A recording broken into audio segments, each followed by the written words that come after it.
Hello दोस्तों, नमस्कार। आप लोगों का एग्री स्टडी 92 में बहुत बहुत स्वागत है। आज हम क्रॉप साइंस से संबंधित 200 प्लस मोस्ट इंपॉर्टेंट क्वेश्चंस को डिस्कस करने वाले हैं। ये हमारी रिवीजन क्लास रहेगी। इसमें हमारा पहला प्रश्न है, पानी की कमी होने पर लंबी अवधि तक पौधों के जीवित रहने की क्षमता को क्या कहते हैं।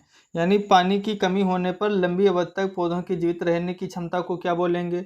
Drought resistant, drought avoidance, drought escaping या ड्रॉट टॉलरेंस। तो इसका राइट ऑप्शन हो जाएगा ऑप्शन नंबर ए।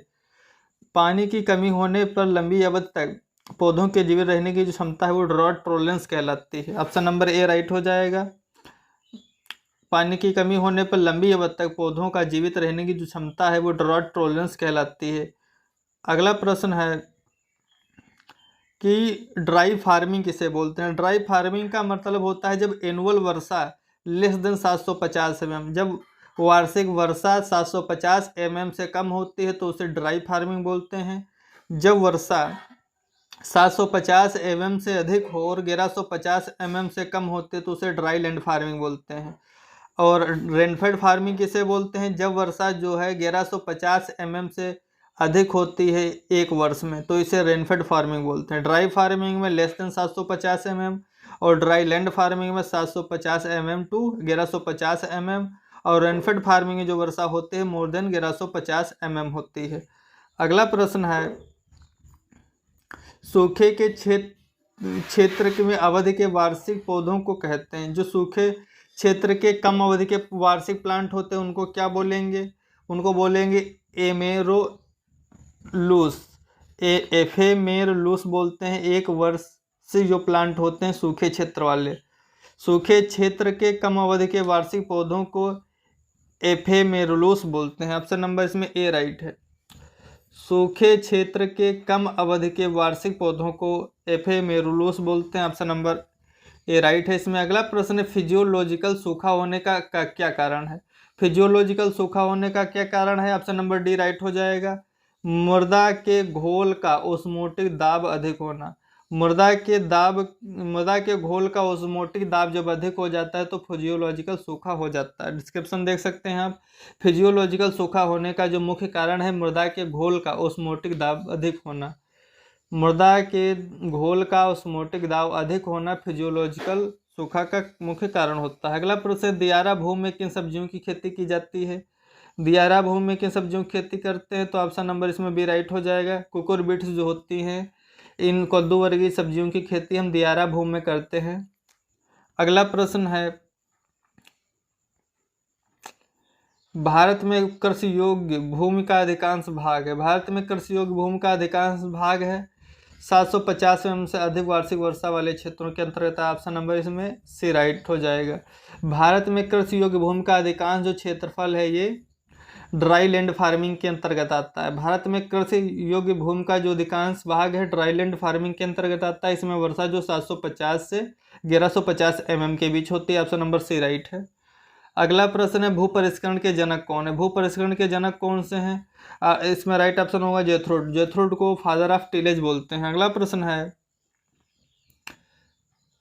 पानी से भरे हुए खेत में की जाने वाली कर्षण क्रिया कहलाती है। पानी से भरे हुए खेत में की जाने वाली कर्षण क्रिया क्या कहलाएगी। पाटा लगाना, गीली जुताई, जुताई करना या मिट्टी चढ़ाना। तो इसे बोलते हैं गीली जुताई।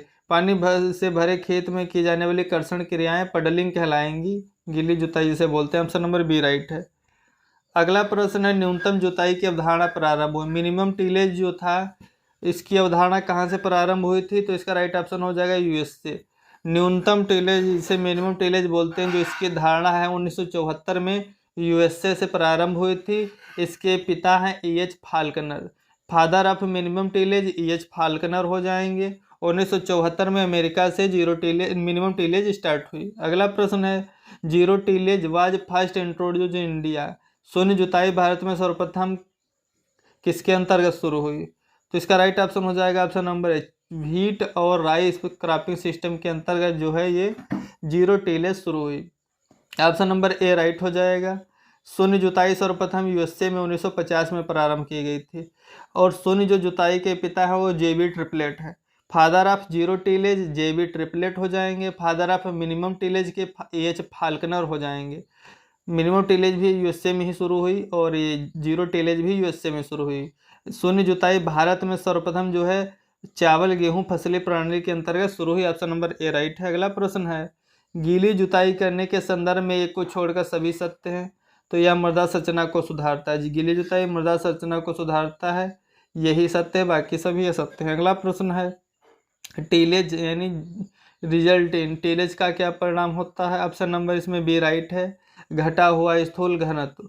जुताई करने से क्या होता है, डिस्क्रिप्ट बल्क डेंसिटी, घटा हुआ स्थूल घनत्व इसका परिणाम होता है। अगला प्रश्न है, भू परिष्करण सामान्यतः फसल में अधिक सफल है।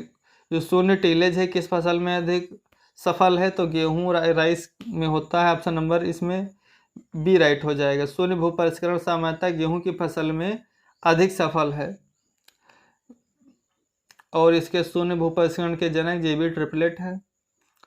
जीरो टिल सीड ड्रिल का प्रयोग किसके बोने में होता है। जो जीरो टिल सीड ड्रिल है उसका प्रयोग धान गेहूं पद्धति में गेहूं बोने के लिए करते हैं। यानी धान गेहूं पद्धति में गेहूं बोने के लिए जीरो टिल सीड ड्रिल का यूज होता है। अगला प्रश्न है, शून्य भू परिष्करण शब्द सर्वप्रथम प्रतिपादित किया था। शून्य यानी zero tillage word first introduced by, तो इसका राइट ऑप्शन हो जाएगा जेथरो टूल। शून्य भू परिष्करण शब्द जेथरो टूल के द्वारा दिया गया। अगला प्रश्न है, शून्य भू परिष्करण क्या है। शून्य भू परिष्करण क्या है, भूमि की कम से कम जुताई करना शून्य भू परिष्करण है। ऑप्शन नंबर ए राइट हो जाएगा। इसका डिस्क्रिप्शन दे सकते हैं, जैसा कि नाम से स्पष्ट है, शून्य भू परिष्करण का मतलब होता है जुताई कम से कम नाम मात्र की जुताई हो। वर्तमान में गेहूं की जीरो टिलेज विधि से बेहतर जुताई होती है। इस विधि का मुख्य उद्देश्य संसाधनों की बचत एवं लागत को घटाना तथा इसके साथ ही साथ मृदा संरचना को सुरक्षित रखना है। ज़्यादा जुताई कर देने से मृदा की संरचना बिगड़ जाती है। ढालू खेत में जुताई की जानी चाहिए। ढालू खेत में जुताई ढाल के समांतर हो, ढाल के विपरीत हो। तो जो ढालू खेत होते हैं उसमें जुताई हम ढाल के विपरीत करते हैं। ऑप्शन नंबर बी राइट है। भू परिष्करण की जो आधुनिक विचारधारा क्या है। जो भू परिष्करण की आधुनिक विचारधारा है वो न्यूनतम भू परिष्करण है। भू परिष्करण की जो आधुनिक विचारधारा है वो न्यूनतम भू परिष्करण है। ऑप्शन नंबर बी राइट हो जाएगा। अगला प्रश्न है, भू परिष्करण का मुख्य उद्देश्य होता है। भू परिष्करण का मुख्य उद्देश्य होता है जुताई करना। ऑप्शन नंबर ए राइट है। अगला प्रश्न है, जीरो टिल सीड ड्रिल विकसित किया गया। जीरो टिल सीड ड्रिल किसके द्वारा विकसित किया गया था, तो पंतनगर में विकसित किया गया। ऑप्शन नंबर बी राइट है। Zero till seed drill Pantnagar में विकसित किया गया। अगला प्रश्न है, फसल स्थापना के लिए FIRB यानी फार्म मेथड विकसित की गई। जो फार्म मेथड है कहाँ विकसित हुई थी, ऑप्शन नंबर बी राइट है। करनाल हरियाणा में गेहूं के लिए की गई थी। अधिक उपज प्राप्त करने के लिए directorate of wheat research DWR Karnal Haryana के द्वारा ये फार्म मेथड निकाली गई। फार्म का पूरा नाम होता है फुरो इरिगेटर rest bed.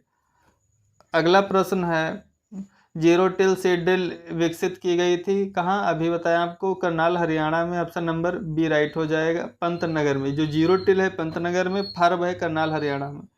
Zero till Pantnagar में। अगला प्रश्न है, प्रयोग जीरो टिल का प्रथम सफल प्रयोग चारागाह सुधारने के लिए किया गया था। ये किसने किया था, USA में किया गया था।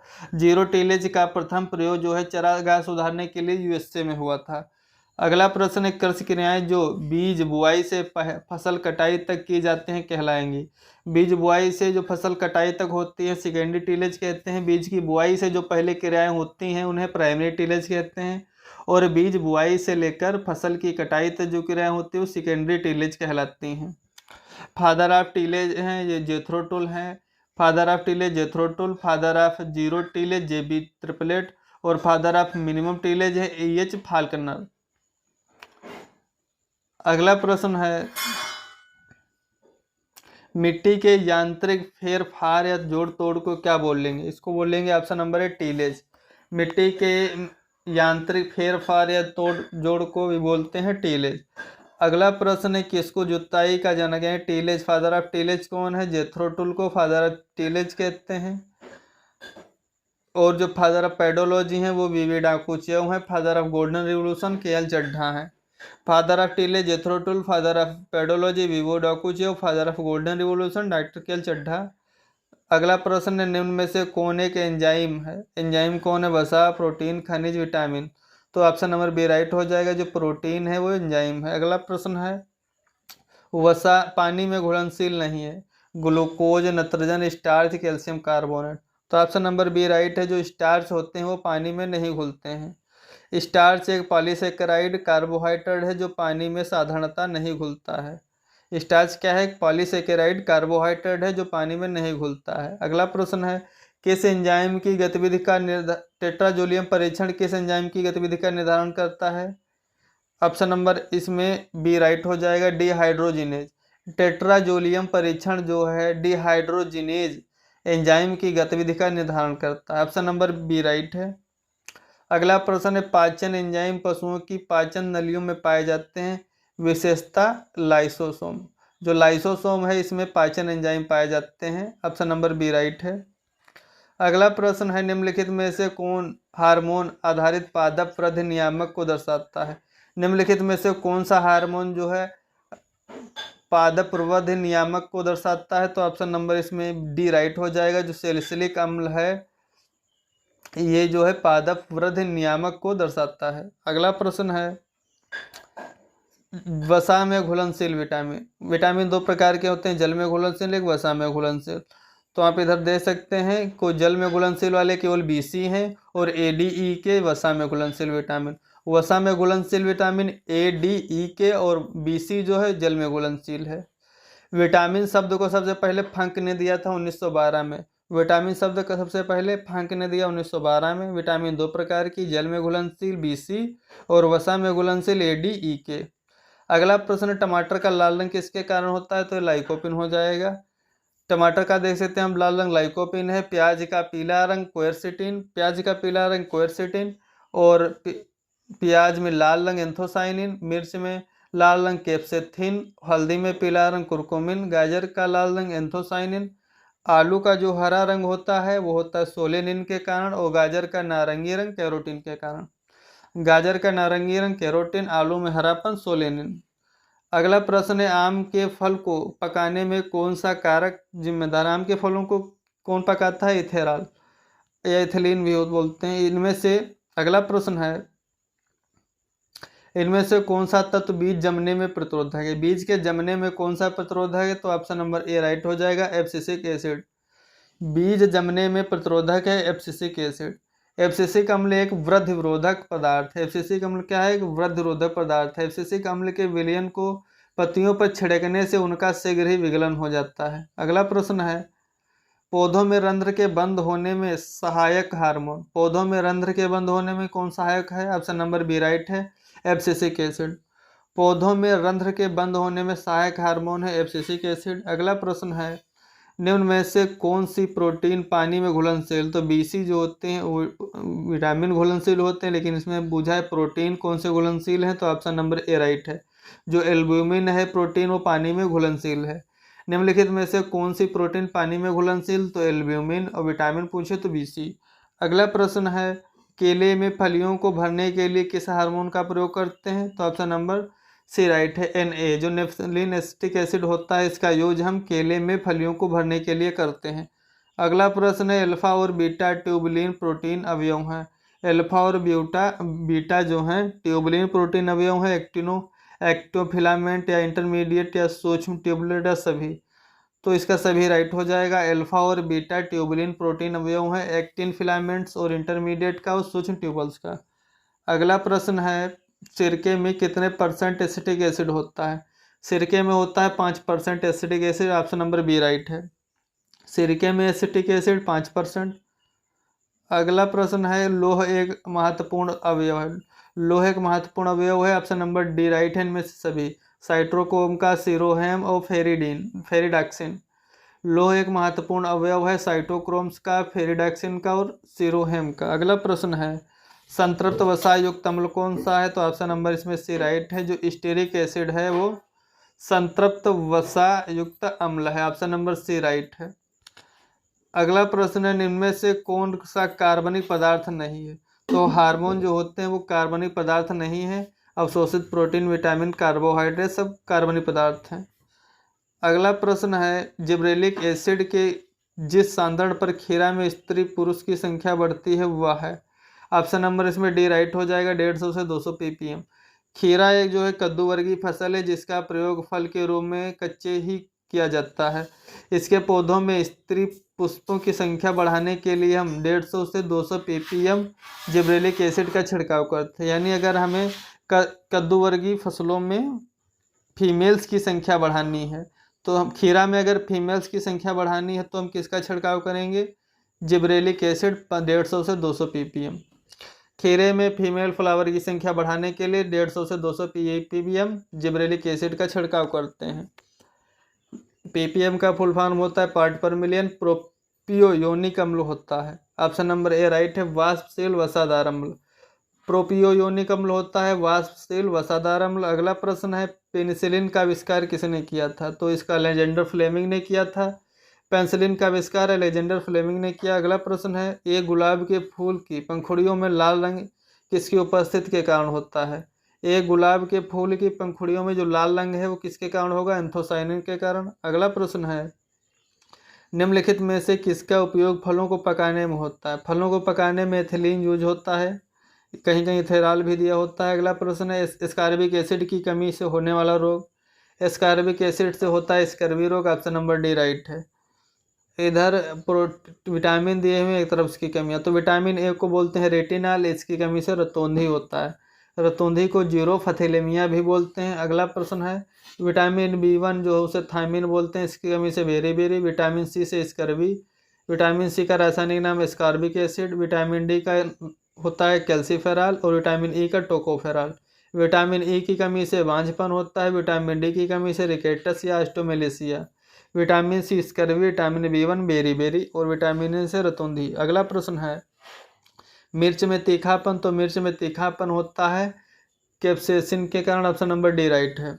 मिर्च में तीखापन कैप्सेसिन होता है और मिर्च में लाल रंग जो होता है कैप्सेथिन होता है। मूली में तीखापन किसके कारण होता है? आइसोथायोसाइनेट। मूली में तीखापन आइसोथायोसाइनेट। खीरे में कड़वाहट कुकुरबिटेसिन के कारण होती है। करेले में कड़वाहट मेमोडिकोसाइड और प्याज में गंध एलाइल प्रोपाइड डाइसल्फाइड। लहसुन में गंध एलिसिन के कारण। तो इसमें मिर्च में तीखापन कैप्सेसिन, मिर्च में लाल रंग कैप्सेथिन, मूली जो तीखी होती है आइसोथायोसाइनेट, खीरे में कड़वाहट कुकुरबिटेसिन, करेले में कड़वाहट मेमोडिकोसाइड, प्याज में गंध एलाइल प्रोपाइल डाइसल्फाइड और लहसुन में गंध एलिसिन के कारण होती है। अगला प्रश्न है, केले का अचानक पकना किसकी वृद्धि के साथ होता है? तो ये हो जाएगा एथिलीन। केले का अचानक पकना एथिलीन की वृद्धि के साथ होता है। एथिलीन एक वाष्पशील गैस है जिसे 1971 में हार्मोन्स के अंतर्गत लाया गया। एथिलीन को हार्मोन्स के अंतर्गत कब लाया गया? 1971 में। मूली में चरपराहट का कारण हो जाएगा आइसोथायोसाइनेट। ऑप्शन नंबर डी इसमें राइट है।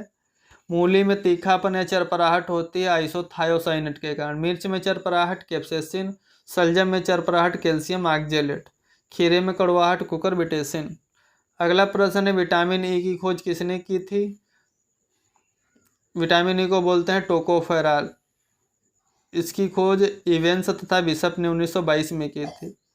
इसकी खोज जो है इवेंस तथा बिशप ने 1922 में की थी। इसमें विकल्प नहीं दिया हुआ। विटामिन ई की खोज इवेंस तथा बिशप ने 1922 में की थी। अगला प्रश्न है, पीले फल एवं सब्जियां अच्छे स्रोत हैं। पीले फल एवं सब्जियां किसका अच्छा स्रोत है? विटामिन ए का। ऑप्शन नंबर सी राइट है। पीले फल एवं सब्जियां विटामिन ए का अच्छा स्रोत हैं। अगला प्रश्न है, निम्न में से वृद्धि प्रवर्तक है। वृद्धि प्रवर्तक कौन है? Ethylene auxin carbonate. तो इसका राइट ऑप्शन हो जाएगा, वृद्धि प्रवर्तक है ऑक्जिन हार्मोन। वृद्धि प्रवर्तक हार्मोन ऑक्जिन को कहते हैं। ये निम्न प्रकार के होते हैं। Auxin hormone IAA, NAA, IB, ये सभी ऑक्जिन हार्मोन है। IB इंडोल ब्यूटारिक एसिड होता, IAA होता है indole acetic acid, NA naphthalene acetic acid, IBA indole butyric acid. ये सभी क्या है? वृद्धि प्रवर्तक हार्मोन है। अगला प्रश्न है, जीन शब्द किसके द्वारा दिया गया था? जीन शब्द को किसने दिया? Mandelson, Bateson, Johansson. तो इसका राइट ऑप्शन हो जाएगा 13 का डी। जीन शब्द जो है जोहानसन के द्वारा दिया गया। अगला प्रश्न है, गेहूं के भ्रूणपोष में गुणसूत्र कितने होते हैं? 21, 63, 42, 14। तो इसका राइट ऑप्शन हो जाएगा 63। गेहूं के भ्रूणपोष में जो है 63 क्रोमोसोम पाए जाते हैं। अगला प्रश्न है, कोशिका द्रव्य नरबंधता मुख्यतः किन फसलों में संकर बीज उत्पादन के लिए उपयोग की जाती है। कोशिका द्रव्य निर्बंधता जो है मुख्यतः किन फसलों में संकर बीज उत्पादन के लिए उपयोग में लाई जाती है? स्वपरागित, परपरागित, वेजिटेटिवली या सभी? तो इसका राइट ऑप्शन हो जाएगा 15 का सी। कोशिका द्रव्य निर्बंधता मुख्यतः जो है वेजिटेटिवली जो होती हैं क्रॉप्स उनके बीज प्रोडक्शन में उपयोग आती है। अगला प्रश्न है एकल जीन का बहुप्रभाव कहलाता है। एकल जीन का बहुप्रभाव क्या कहलाएगा? बहुप्रभाविता, बहुगुणिता, विषम गुणिता। तो इसका राइट ऑप्शन हो जाएगा ए। एकल जीन का बहुप्रभाव यानी मल्टीपल इफेक्ट जो है बहुप्रभाविता कहलाएगा। ऑप्शन नंबर ए राइट है। अगला प्रश्न है हेट्रोजाइगस लेकिन होमोजीनियस पॉपुलेशन का उदाहरण है। हेट्रोजाइगस लेकिन होमोजीनियस पॉपुलेशन का उदाहरण है शुद्ध वंशक्रम, open pollinated variety, hybrid variety या सिंथेटिक वैरायटी। तो इसका राइट ऑप्शन हो जाएगा सी। हेट्रोजाइगस लेकिन होमोजीनियस पॉपुलेशन का उदाहरण है hybrid variety. Hybrid variety heterozygous होती है लेकिन पॉपुलेशन उसकी होमोजीनियस होती है। अगला प्रश्न है एक इनब्रेड लाइन का ओपन पॉलिनेटेड वैरायटी के साथ संकरण कहलाता है। एक इनब्रेड लाइन का ओपन पॉलिनेटेड वैरायटी के साथ संकरण क्या कहलाएगा? Back cross, top cross, three way cross, double cross. तो इसका राइट ऑप्शन हो जाएगा ऑप्शन नंबर बी। एक इनब्रेड लाइन का ओपन पॉलिनेटेड वैरायटी के साथ जो क्रॉस होता है वो टॉप क्रॉस कहलाता है। अगला प्रश्न है प्रथम कृत्रिम संकर किसके द्वारा बनाया गया? जो प्रथम कृत्रिम संकर है उसको किसके द्वारा बनाया गया? मेंडल, कोलीरूटर, थॉमस फेयरचाइल्ड या बेल? तो इसका राइट ऑप्शन हो जाएगा बी। जो प्रथम कृत्रिम संकर था वो थॉमस फेयरचाइल्ड के द्वारा बनाया गया था। अगला प्रश्न है वैज्ञानिक आधार पर सिस्टेमिक संकरण का कार्य किस वैज्ञानिक के साथ शुरू हुआ? ऑप्शन नंबर ए है शेर मक्का, पटेल कपास, कोलीरूटर निकोटियन, नाइट फल। तो 20 का ऑप्शन नंबर सी राइट हो जाएगा। कोलीरूटर निकोटियना से संबंधित है। वैज्ञानिक आधार पर सिस्टेमिक संकरण का कार्य किस वैज्ञानिक के कार्य के साथ शुरू हुआ? कोलीरूटर निकोटियना। ऑप्शन नंबर सी राइट है। अगला प्रश्न है डबल क्रॉस प्लान किसके द्वारा दिया गया? डबल क्रॉस प्लान जोन्स के द्वारा, बेल के द्वारा, सल या नाइट? तो इसका राइट ऑप्शन हो जाएगा सी। जो डबल क्रॉस प्लान है वो जोन्स के द्वारा दिया गया। अगला प्रश्न है ई कोलाई में वर्तुलाकार गुणसूत्र का विचार किसने दिया? ई कोलाई में वर्तुलाकार गुणसूत्र का जो विचार है वो कैरेंस ने दिया था। ऑप्शन नंबर ए राइट है। अगला प्रश्न है कि पौधों में लिंग किसने खोजा था? ग्रीव ने, केमेरियस, लिनियस या फेयरचाइल्ड? तो इसका राइट ऑप्शन हो जाएगा 23 का बी। केमेरियस ने पौधों में लिंग खोजा था। अगला प्रश्न है किसने कुत्तों में कृत्रिम गर्भाधान से पिल्ला पैदा करने का तरीका खोजा? ग्राफ ने, स्पेलंजानी, ओ हर्टविग या टिंडल? तो इसका राइट ऑप्शन हो जाएगा ऑप्शन नंबर सी। स्पेलंजानी ने कुत्तों में कृत्रिम गर्भाधान से पिल्ला पैदा करने का तरीका खोजा। अगला प्रश्न है अनुजननवाद यानी इपीजेनेसिस की धारणा किसने दी? इपीजेनेसिस की धारणा किसने दी? ऑप्शन नंबर ए अरस्तु, बी वोल्फ, सी बोनेट, डी डार्विन? तो इसका राइट ऑप्शन हो जाएगा ऑप्शन नंबर सी। एपिजेनेसिस की जो अवधारणा है वो वोल्फ ने दी थी। अगला प्रश्न है ओरिजिन ऑफ स्पीसीज कब प्रकाशित हुई? तो इसका राइट ऑप्शन पहला ऑप्शन है 1759, बी है 1859, सी है 1959, डी है 1895। तो इसका राइट ऑप्शन हो जाएगा बी। जो ओरिजिन ऑफ स्पीसीज बुक है वो 1859 ईस्वी में प्रकाशित हुई। ओरिजिन ऑफ स्पीसीज 1859 में प्रकाशित हुई। ऑप्शन नंबर 20 का राइट हो जाएगा। अगला प्रश्न है जर्म प्लाज्म थ्योरी यानी जो जर्म प्लाज्म थ्योरी है जनन द्रव्यवाद किसने दिया? डार्विन, केस्टल, वीजमैन या फिलिप्स?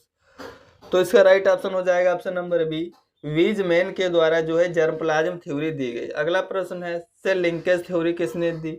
विरकोस, रेडन, स्वयं, नेगाली या हुक? तो इसका राइट ऑप्शन हो जाएगा 28 का ए। सेल लिंकेज जो थ्योरी है विरको के द्वारा दी गई। अगला प्रश्न है गुणसूत्र किस प्रवस्था में ज्यादा कंडेंस यानी सांद्रित हो जाते हैं? Prophase, metaphase, anaphase, telophase? तो इसका राइट ऑप्शन हो जाएगा ऑप्शन नंबर सी। जो एनाफेज स्टेज होती है उसमें क्रोमोसोम जो होते हैं ज्यादा सांद्रित हो जाते हैं। अगला प्रश्न है किस प्रवस्था में डीएनए का संश्लेषण होता है? किस प्रवस्था में डीएनए का संश्लेषण होता है? तो ऑप्शन नंबर सी राइट हो जाएगा। यस स्टेज में डीएनए का संश्लेषण होता है। अगला प्रश्न है डीएनए डबल हेलिक्स में जीए किसके बराबर होता है? डीएनए डबल हेलिक्स में जीए किसके बराबर होता है? सीटी के बराबर। ऑप्शन नंबर ए राइट है। अगला प्रश्न है, हर्षे एवं चेज ने अपने प्रयोग में डीएनए को किसके साथ लेबल किया था? हर्षे एवं चेज ने डीएनए को अपने प्रयोग में किसके साथ लेबल किया? ऑप्शन नंबर इसमें सी राइट हो जाएगा, 32P। हर्षे एवं चेज ने अपने प्रयोग में डीएनए को 32P से लेबल किया था। अगला प्रश्न है, डीएनए के हेलिक्स के सिंगल टर्न में क्षारकों की संख्या होती है। डीएनए हेलिक्स के सिंगल टर्न में क्षारकों की संख्या कितनी होती है? ऑप्शन नंबर सी इसमें राइट है, 10। डीएनए हेलिक्स के सिंगल टर्न में क्षारकों की संख्या 10 होती है, ऑप्शन नंबर सी राइट है। अगला प्रश्न है, डीएनए का कौन सा रूप सामान्य जीवित जीवों में पाया जाता है? डीएनए का कौन सा रूप सामान्य जीवित जीवों में पाया जाता है? तो इसका राइट ऑप्शन हो जाएगा बी रूप। डीएनए का बी रूप सामान्य जीवित जीवों में पाया जाता है। अगला प्रश्न है, डीएनए पॉलीमरेज प्रथम किसके द्वारा खोजा गया था? हर्षे, करिनबर्ग, योनास्की, क्रिक। तो इसका राइट ऑप्शन हो जाएगा option number C. DNA polymerase जो फर्स्ट है वो करिनबर्ग के द्वारा खोजा गया। अगला प्रश्न है, बैक्टीरिया में डीएनए रेप्लिकेशन एंजाइम है। बैक्टीरिया में डीएनए रेप्लिकेशन एंजाइम कौन सा है? तो हो जाएगा डीएनए पॉलीमरेज थर्ड। बैक्टीरिया में डीएनए रेप्लिकेशन एंजाइम है डीएनए पॉलीमरेज थर्ड। अगला प्रश्न है, रेप्लिकेशन के दौरान डीएनए को सिंगल स्ट्रैंड बनाए रखने में कौन सा प्रोटीन काम आता है? रेप्लिकेशन के दौरान डीएनए को सिंगल स्ट्रैंड बनाए रखने में कौन सा प्रोटीन काम आएगा? लाइगेज, हेलिकेज, टोपोआइसोसोम या सिंगल स्ट्रैंड बाइंडिंग प्रोटीन। तो इसका राइट ऑप्शन हो जाएगा डी। जो सिंगल स्ट्रैंड बाइंडिंग प्रोटीन होती है रेप्लिकेशन के दौरान डीएनए को सिंगल स्ट्रैंड बनाए रखने में सहायक होती है। अगला प्रश्न है, डीएनए कण का अधिकतम शोषण किस वेवलेंथ पर होता है? डीएनए कण का अधिकतम अवशोषण जो है किस वेवलेंथ पर होगा? 260 राइट ऑप्शन हो जाएगा। डीएनए कण का अधिकतम शोषण 260 वेवलेंथ पर होता है। अगला प्रश्न है, ब्रिज बेकेज संयोग चक्र से उत्पन्न दो पुत्री कोशिकाओं में होगा। ब्रिज बेकेज संयोग चक्र से उत्पन्न दो पुत्री कोशिकाओं में क्या होगा? द्विगुणन या न्यूनता या दोनों। तो इसका राइट ऑप्शन होगा दोनों। 42 का ऑप्शन नंबर सी राइट है। ब्रिज ब्रेकेज संयुक्त चक्र से उत्पन्न दो पुत्री कोशिकाओं में द्विगुणन और डिफिशियंसी या न्यूनता दोनों होंगे। अगला प्रश्न है, एडेनिन में राइटोमेरिक शिफ्ट इसको किसके साथ जोड़ा बनाने में सहायता करेगा? एडेनिन में जो राइटोमेरिक शिफ्ट है किसके साथ जोड़ा बनाने में सहायता करेगा? तो ऑप्शन नंबर ए ही राइट हो जाएगा, साइटोसिन। एडेनिन में राइटोमेरिक जो शिफ्ट होता है एमिनो से इमिनो किसके साथ जोड़ा बनाने में सहायता करता है? साइटोसिन के साथ। मनुष्य में एक OX व्यक्ति अपनी कोशिकाओं में कितने बार बॉडी रखता है? मनुष्य में जो OX व्यक्ति है अपनी कोशिकाओं में कोई नहीं बार बॉडी रखता है। अगला प्रश्न है, न्यूक्लियोलस किसके उत्पादन में मुख्य भूमिका निभाता है? ऑप्शन नंबर ए है RNA, tRNA या mRNA सभी। तो इसका राइट ऑप्शन हो जाएगा ए। जो न्यूक्लियोलस है वो rRNA के उत्पादन में भूमिका निभाता है। अगला प्रश्न है, डाइकोटिलिडन एल्ब्यूमिनीज बीज है। सोयाबीन, मटर, अरंडी, कपास। तो इसका राइट ऑप्शन हो जाएगा ए। जो सोयाबीन है वो डाइकोटिलिडनस एल्ब्यूमिनीज बीज है। अगला प्रश्न देखेंगे, पौधों में ड्रॉट टॉलरेंस से संबंधित अमीनो अम्ल है। पौधों में ड्रॉट टॉलरेंस से संबंधित कौन सा अमीनो अम्ल है? ग्लूटिक अम्ल, प्रोटीन, ग्लाइसिन या हाइड्रोप्रोलिन। तो इसका राइट ऑप्शन हो जाएगा बी। पौधों में ड्रॉट टॉलरेंस से संबंधित अमीनो अम्ल है प्रोलीन। अगला प्रश्न है, निम्न में से कौन सा प्रतिजैविक कोशिका भित्ति के संश्लेषण में अवरोधक है? पेनिसिलिन, ऑक्सामाइसिन, एरिस्टोकेटिन, वेनामाइसिन सभी। तो इसका राइट ऑप्शन हो जाएगा ऑप्शन नंबर डी। कौन सा प्रतिजैविक जो है कोशिका भित्ति के संश्लेषण में अवरोधक है? इनमें सभी राइट है। पेनिसिलिन है, ऑक्सामाइसिन, एरिस्टोकेटिन और वेनामाइसिन। अगला प्रश्न है, कोशिका झिल्ली के संश्लेषण में रोधक है। कोशिका झिल्ली के अवशोषण में कौन सा रोधक है? इसमें भी सभी राइट हैं। पोलीमिक्सिन, ग्रेमिसिडिन, सिरोलिन और टायरोसिडिन। कोशिका झिल्ली के संश्लेषण में रोधक पोलीमिक्सिन, ग्रेमिसिडिन, सिरोलिन, टायरोसिडिन।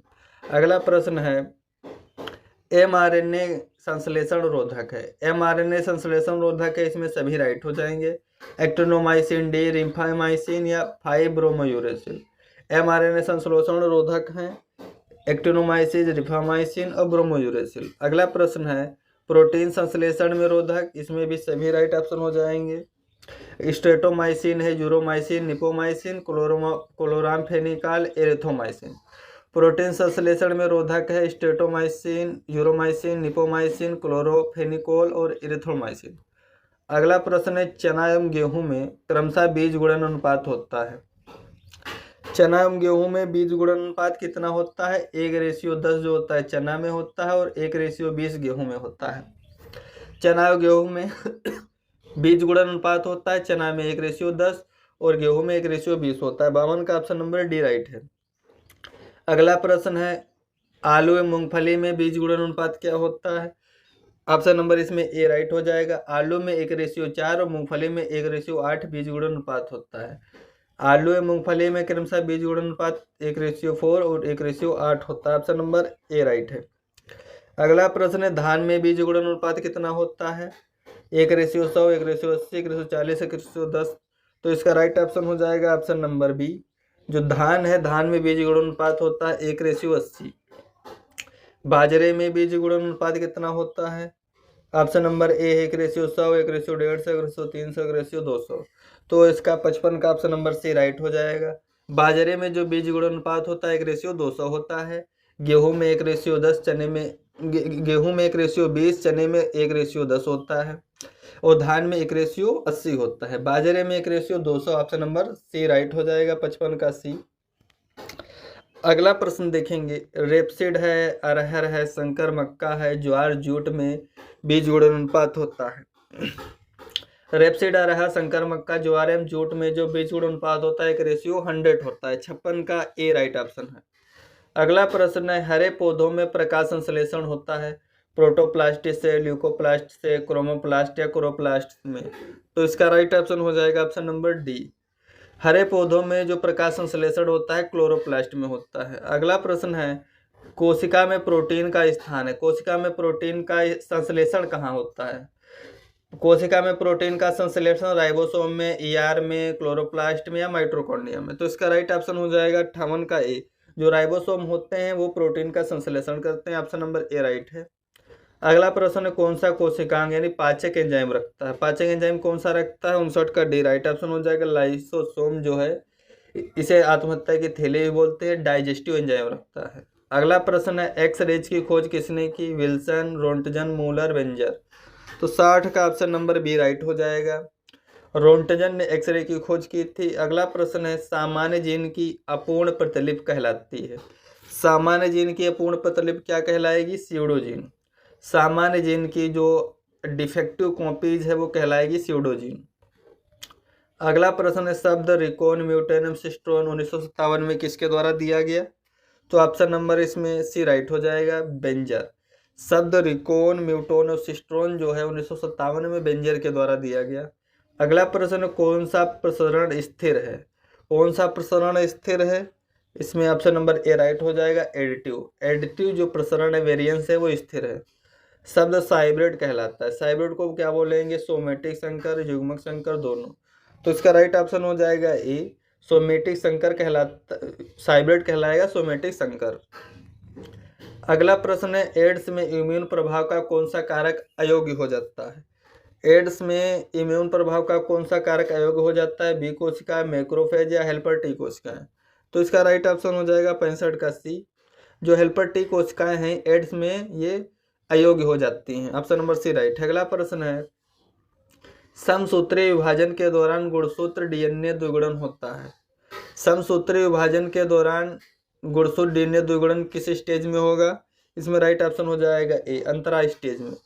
66 का ये राइट है। समसूत्रीय विभाजन के दौरान गुणसूत्र डीएनए द्विगुणन होता है अंतरावस्था में। अगला प्रश्न है कवक की कोशिका भित्ति बनी होती है। कवक की कोशिका भित्ति किसकी बनी होती है? सेलुलोज, काइटिन, पेक्टिन, प्रोटीन और लिपिड। तो 67 का ऑप्शन नंबर बी राइट है। जो कवक की कोशिका भित्ति है वो काइटिन की बनी होती है। अगला प्रश्न निम्न में से कौन सा पदार्थ में कोबाल्ट है? कोबाल्ट किस में है? 68 का ऑप्शन नंबर बी राइट हो जाएगा। B12 जो है साइनाकोबालामिन, इसमें कोबाल्ट है। अगला प्रश्न है एंटीबायोटिक जो कि प्रोटीन संश्लेषण में एमिनो अम्लों का अशुद्ध संयोग करता है। 69 का ऑप्शन नंबर सी राइट हो जाएगा। एंटीबायोटिक जो कि प्रोटीन संश्लेषण में एमिनो अम्लों का अशुद्ध संयोग करता है वो है प्यूरोमाइसिन। अगला प्रश्न है डीएनए एक आनुवंशिक पदार्थ है, किसके प्रयोग ने यह सिद्ध किया था? ऑप्शन नंबर इसमें ए ही राइट है। एवरी, मैक्लाउड और मैकार्टी के प्रयोग ने सिद्ध किया कि डीएनए एक आनुवंशिक पदार्थ है। अगला प्रश्न है एक जीव की आदर्श दशाओं में संख्याओं में बढ़ने की आनुवंशिक योग्यता कहलाती है।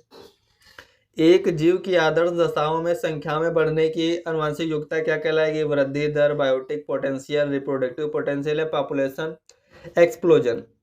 तो इसका राइट ऑप्शन हो जाएगा सी। एक जीव की आदर्श दशाओं में संख्याओं में बढ़ने की आनुवंशिक योग्यता रिप्रोडक्टिव पोटेंशियल कहलाती है।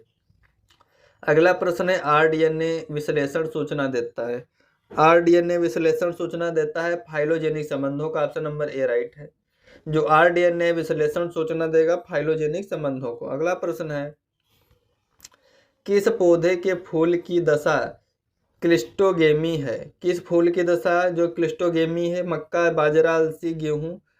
तो इसका राइट ऑप्शन हो जाएगा डी। जो गेहूं है इसके फूल की दशा क्लिस्टोगेमी है। 73 का डी राइट है। अगला प्रश्न है क्रायोजेन प्रिजर्वेशन। क्रायो प्रिजर्वेशन निम्न में से किन जीवों के संरक्षण के लिए उपयुक्त नहीं है? फ्रोस्ट सेंसिटिव, फ्रोस्ट रेजिस्टेंट, वायवी, अवायवी। तो 74 का ऑप्शन नंबर इसमें सी राइट हो जाएगा। जो वायवी होते हैं उनके लिए क्रायो प्रिजर्वेशन अच्छा नहीं है, उपयुक्त नहीं है। अगला प्रश्न है टाइगर प्रोजेक्ट किसके संरक्षण की एक होलिस्टिक अप्रोच है? ऑप्शन नंबर ए इसमें राइट हो जाएगा, इकोसिस्टम। टाइगर प्रोजेक्ट जो है किसके संरक्षण की होलिस्टिक अप्रोच है? वो पारिस्थितिकी यानी इकोसिस्टम। अगला प्रश्न है दो जातियां जो एक ही वंश से हैं, आकारिकी में समान हैं, निम्न में से कौन सी संरचनात्मक लक्षण उनमें विभेद करने के लिए आवश्यक होंगे? अगर दो जातियां हैं उनमें वो एक ही वंश हैं, आकारिकी में भी समान है, तो कौन सा संरचनात्मक लक्षण उनमें विभेद करने में आवश्यक होगा? तो 76 का ऑप्शन नंबर सी राइट है। गुणसूत्र संख्या एवं आकारिकी जो है ये उनमें विभेद करने के लिए आवश्यक होंगे। अगला प्रश्न है दो टैक्सोनॉमिक स्पीशीज एक दूसरे से अलग होते हैं, आपसी में क्रॉस करने की सफलता, उनकी आपस में जीनों के विनिमय की योग्यता, उनकी संबंधित लक्षणों समानता, संबंधित लक्षणों के समूह में अनिरंतरता। तो 77 का ऑप्शन नंबर ए ही राइट है। दो टैक्सोनॉमिक स्पीशीज एक दूसरे से अलग होते हैं उनकी आपस में क्रॉस करने की सफलता से। ऑप्शन नंबर ए इसमें राइट है। अगला प्रश्न है एक सामान्य प्राकृतिक स्वबहुगुणित उगाई जाने वाली फसल है। एक सामान्य प्राकृतिक स्वबहुगुणित उगाई जाने वाली फसल कौन सी है? तो 78 का सी राइट ऑप्शन हो जाएगा, वो है आलू। एक सामान्य प्राकृतिक स्वबहुगुणित जो ऑटो पॉलीप्लॉइड है उगाई जाने वाली फसल है वो पोटैटो है। ऑप्शन नंबर सी राइट है। अगला प्रश्न है बाजरा एक प्रबल पर परागित फसल है क्योंकि यह है प्रोटोएंडस, प्रोटोगाइनस, हर्माफ्रोडाइट, हेट्रोजाइगस। तो इसका राइट ऑप्शन हो जाएगा ऑप्शन नंबर बी, ये प्रोटोगाइनस है। बाजरा एक प्रबल पर परागित फसल है क्योंकि यह प्रोटोगाइनस है। 79 का बी राइट है। अगला प्रश्न है गेहूं एवं राई में अनुवांशिक शुद्धता दूषित होती है। गेहूं एवं राई में अनुवांशिक शुद्धता दूषित होती है इनब्रीडिंग के कारण, डिलेड सेग्रीगेशन यानी किस्मों के बीजों के साथ मैकेनिकल कंटामिनेशन। तो इसका राइट ऑप्शन हो जाएगा 81 का सी, अन्य किस्मों के बीजों के साथ जो मैकेनिकल कंटामिनेशन है उसके कारण गेहूं राई में जो है जेनेटिकल प्योरिटी दूषित हो जाती है। ऑप्शन नंबर सी इसमें राइट है। अगला प्रश्न है बीजों में वायरस संक्रमण का पता लगाने में कौन सी विधि उपयोगी है? बीजों में वायरस संक्रमण का पता लगाने के लिए कौन सी जो विधि उपयोगी है? बीज रोपण, एलिसा, फेगा टेस्ट, इनमें से कोई नहीं। तो इसका राइट ऑप्शन हो जाएगा ऑप्शन नंबर सी, जो बीजों में वायरस संक्रमण का पता लगाने की एलिसा मेथड है ये उपयोगी है।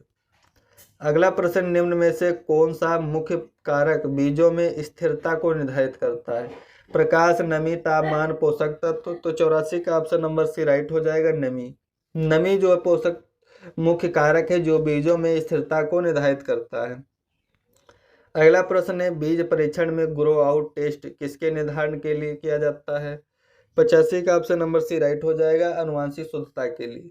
जो बीज परीक्षण में ग्रो आउट टेस्ट है वो जेनेटिक प्योरिटी को जांचने के लिए होता है। 85 का ऑप्शन नंबर सी राइट है।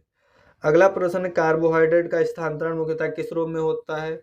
ग्लूकोज, सुक्रोज, फ्रक्टोज या माल्टोज। तो इसका राइट ऑप्शन हो जाएगा ऑप्शन नंबर सी, कार्बोहाइड्रेट का स्थानांतरण जो मुख्यतः होता है सुक्रोज के रूप में होता है। अगला प्रश्न है अंडाणु का स्टॉक कहलाता है पेडिसिल, पेटियोल, फ्यूनिकल, माइक्रोपाइल।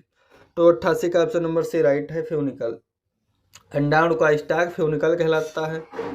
अगला प्रश्न, IPGRI का मुख्यालय कहाँ है? IPGRI का मुख्यालय है रोम, इटली में। ऑप्शन नंबर डी राइट हो जाएगा। ये थोड़ा डाउट वाला है, आप लोग देख लेना। अगला प्रश्न है, एक निषेचित परिपक्व अंडाणु जिसमें एक भ्रूण, एक पौधा, खाद्य संग्रह एवं प्रोटेक्टिव कोटिंग होती है, क्या कहलाएगा? एक निषेचित परिपक्व अंडाणु जिसमें एक भ्रूण पौधा होता है, खाद्य संग्रह एवं प्रोटेक्टिव कोटिंग होती है, क्या कहलाएगा? भ्रूण कोष, बीज या भ्रूण कैलस। तो इसको क्या बोलेंगे? 90 का ऑप्शन नंबर डी राइट हो जाएगा, बीज। बीज क्या है? एक निषेचित परिपक्व अंडाणु है जिसमें भ्रूण पौधा, खाद्य संग्रह एवं प्रोटेक्टिव कोटिंग होती है। अगला प्रश्न है, बीज के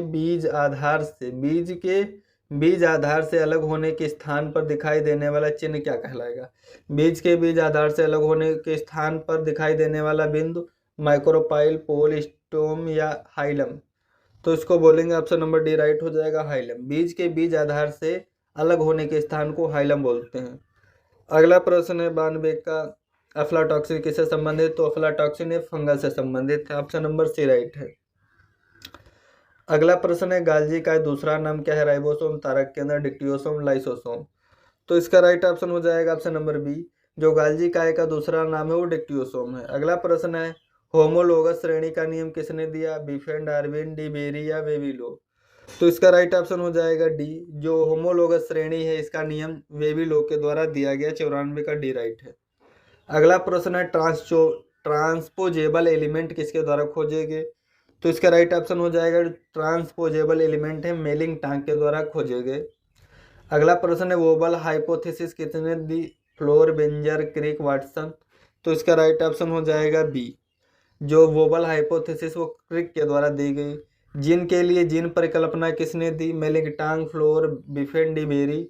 तो इसका राइट ऑप्शन हो जाएगा सी। जीन के लिए जीन परिकल्पना फ्लोर के द्वारा दी गई। प्योर लाइन है, pure line homozygous, heterogeneous, homozygous, homogeneous. इसमें 98 का ऑप्शन नंबर बी राइट हो जाएगा। जो प्योर लाइन है होमोजाइगस और होमोजीनियस होती है, लेकिन हाइब्रिड जो होते हैं वो हेट्रोजाइगस, होमोजीनियस होते हैं। अगला प्रश्न है, लैंड रेसेस है। लैंड रेसेस क्या है? ऑप्शन नंबर इसमें सी राइट हो जाएगा, देसी किस्में।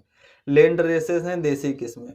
अगला प्रश्न है कि कौन सा मौसम पूर्वानुमान किसानों के लिए सर्वाधिक उपयोगी होता है? कौन सा जो मौसम पूर्वानुमान है किसानों के लिए सर्वाधिक उपयोगी है? Short range weather forecasting, medium range या लॉन्ग रेंज। तो इसका राइट ऑप्शन हो जाएगा ऑप्शन नंबर बी। जो मीडियम रेंज वेदर फोरकास्टिंग होता है वो किसानों के लिए जो है बहुत ज़्यादा लाभदायक होता है। ऑप्शन नंबर इसमें बी राइट है। जो शॉर्ट रेंज वेदर फोरकास्टिंग होती है उसका टाइम होता है 48 घंटे तक, और जो मीडियम रेंज वेदर फोरकास्टिंग है उसको 3 से 10 दिन तक बोलते हैं, और जो लॉन्ग कहते हैं पीरियड वेदर फोरकास्टिंग वो 1 हफ्ता से पूरे मौसम तक होती है। मध्यम अवधि और मौसम किसानों के लिए सर्वाधिक उपयोगी होता है। कृषि के लिए मौसम के पूर्वानुमान को 3 भागों में बांटा गया है। तो पहला जो लघु अवधि मौसम पूर्वानुमान होता है 48 घंटे तक होता है, और जो मध्यम अवधि होता है 3 से 10 दिन, और दीर्घ अवधि वाला पूर्वानुमान 1 सप्ताह से अधिक और 1 मौसम तक हो सकता है। अगला प्रश्न है, वर्षा होने के लिए अनुकूल दशा है। वर्षा होने के लिए अनुकूल दशा क्या है? निम्न नमी की कमी हो, लो मॉइस्चर कंटेंट हो, हाई मॉइस्चर कंटेंट हो, कूलिंग ऑफ एयर हो या वायु का आरोहण हो। तो इसका राइट ऑप्शन हो जाएगा वर्षा के लिए कूलिंग ऑफ एयर, यानी उच्च नमी की मात्रा हो या ठंडी हो हल्की। तो ये वर्षा होने के अनुकूल दशाएं हैं। ऑप्शन नंबर इसमें सी राइट हो जाएगा। वायु में जलवाष्प की मात्रा वर्षा को जन्म देती है। वायु में जो जलवाष्प की मात्रा है वो वर्षा को जन्म देती है। जलवायु में मिला जलवाष्प शीतल पदार्थों के संपर्क में आने पर संघनित होकर ओसांग तक पहुंच जाता है। जब वायु का ताप जो है ओसांग से नीचे गिर जाता है तब जलवाष्प पानी की बूंदों में बदल जाती है अथवा ओलों के रूप में गिरने लगती है। अगला प्रश्न है, मृदा जल विषय द्वारा मापा जाता है। मृदा जल किसके द्वारा मापा जाएगा? ऑप्शन नंबर इसमें दाब तस्तरी यानी सॉइल वाटर पोटेंशियल। मृदा जल पोटेंशियल किसके द्वारा मेजर किया जाता है? प्रेशर प्लेट एपरेटस या न्यूट्रॉन मॉइस्चर मीटर, टेंसियोमीटर। तो इसका राइट ऑप्शन हो जाएगा ऑप्शन नंबर इसमें डी है, सभी। जो सॉइल वाटर पोटेंशियल है इसको सभी के द्वारा मापा जा सकता है। अगला प्रश्न है जल स्तर को मापने का उपकरण है। जल स्तर को किसे मापते हैं? ड्रासोमीटर है, पीजोमीटर है, पेंट्रोमीटर है। तो इसका राइट ऑप्शन हो जाएगा ऑप्शन नंबर बी, पीजोमीटर होता है। ये मीजर करता है वाटर टेबल को। जल स्तर को मापने वाला उपकरण है पीजोमीटर। जो पीजोमीटर है ये जल की गहराई को मापता है। और पोटोमीटर होता है वाष्पोत्सर्जन को मापेगा। लाइसीमीटर जल वाष्पोत्सर्जन। मैनोमीटर जड़ दबाव। अल्टीमीटर ऊंचाई को। नैनोमीटर जो है वायु की गति को। एनीमोमीटर वायु की गति को। तो जो इसमें पीजोमीटर है वो जल की गहराई से संबंधित है। पोटोमीटर वाष्पोत्सर्जन से। लाइसीमीटर वाष्पन वाष्पोत्सर्जन से। वाष्पोत्सर्जन को मापेगा लाइसीमीटर। मैनेमोमीटर जड़ दाब। और अल्टीमीटर ऊंचाई। और एनीमोमीटर वायु की गति को मापता है। अगला प्रश्न है पश्चिम घाट के ढलान पर वर्षा का प्रकार है। पश्चिम घाट के ढलान पर वर्षा का कौन सा प्रकार है? तो ये पर्वतीय। पश्चिम घाट के ढलान पर वर्षा का प्रकार है पर्वतीय। अगला प्रश्न है दिए गए स्थान और समय पर वायुमंडलीय दशाओं को कहा जाता है। तो इसका राइट ऑप्शन हो जाएगा बी, मौसम। दिए गए स्थान और समय पर वायुमंडलीय दशाओं को मौसम कहते हैं। मौसम क्या है? वायुमंडल की क्षणिक अवस्था है जो क्षण में परिवर्तित हो जाती है। एक दिए गए स्थान और समय पर वायुमंडल की दशाओं को मौसम कहते हैं। ऑप्शन नंबर बी राइट है। अगला प्रश्न है मेघ बीजन यानी cloud seeding is done with the help of. जो क्लाउड सीडिंग होती है वो किसकी सहायता से होती है? तो ये होती है सिल्वर आयोडाइड। क्लाउड सीडिंग से तात्पर्य जब हम कृत्रिम वर्षा कराते हैं तो क्लाउड सीडिंग करते हैं, उसमें हम सिल्वर आयोडाइड या ड्राई आइस का यूज करते हैं। सबसे पहले जो इंडिया में ये आर्टिफिशियल रेन कराने का जो प्रयोग आंध्र प्रदेश में किया गया था। अगला प्रश्न है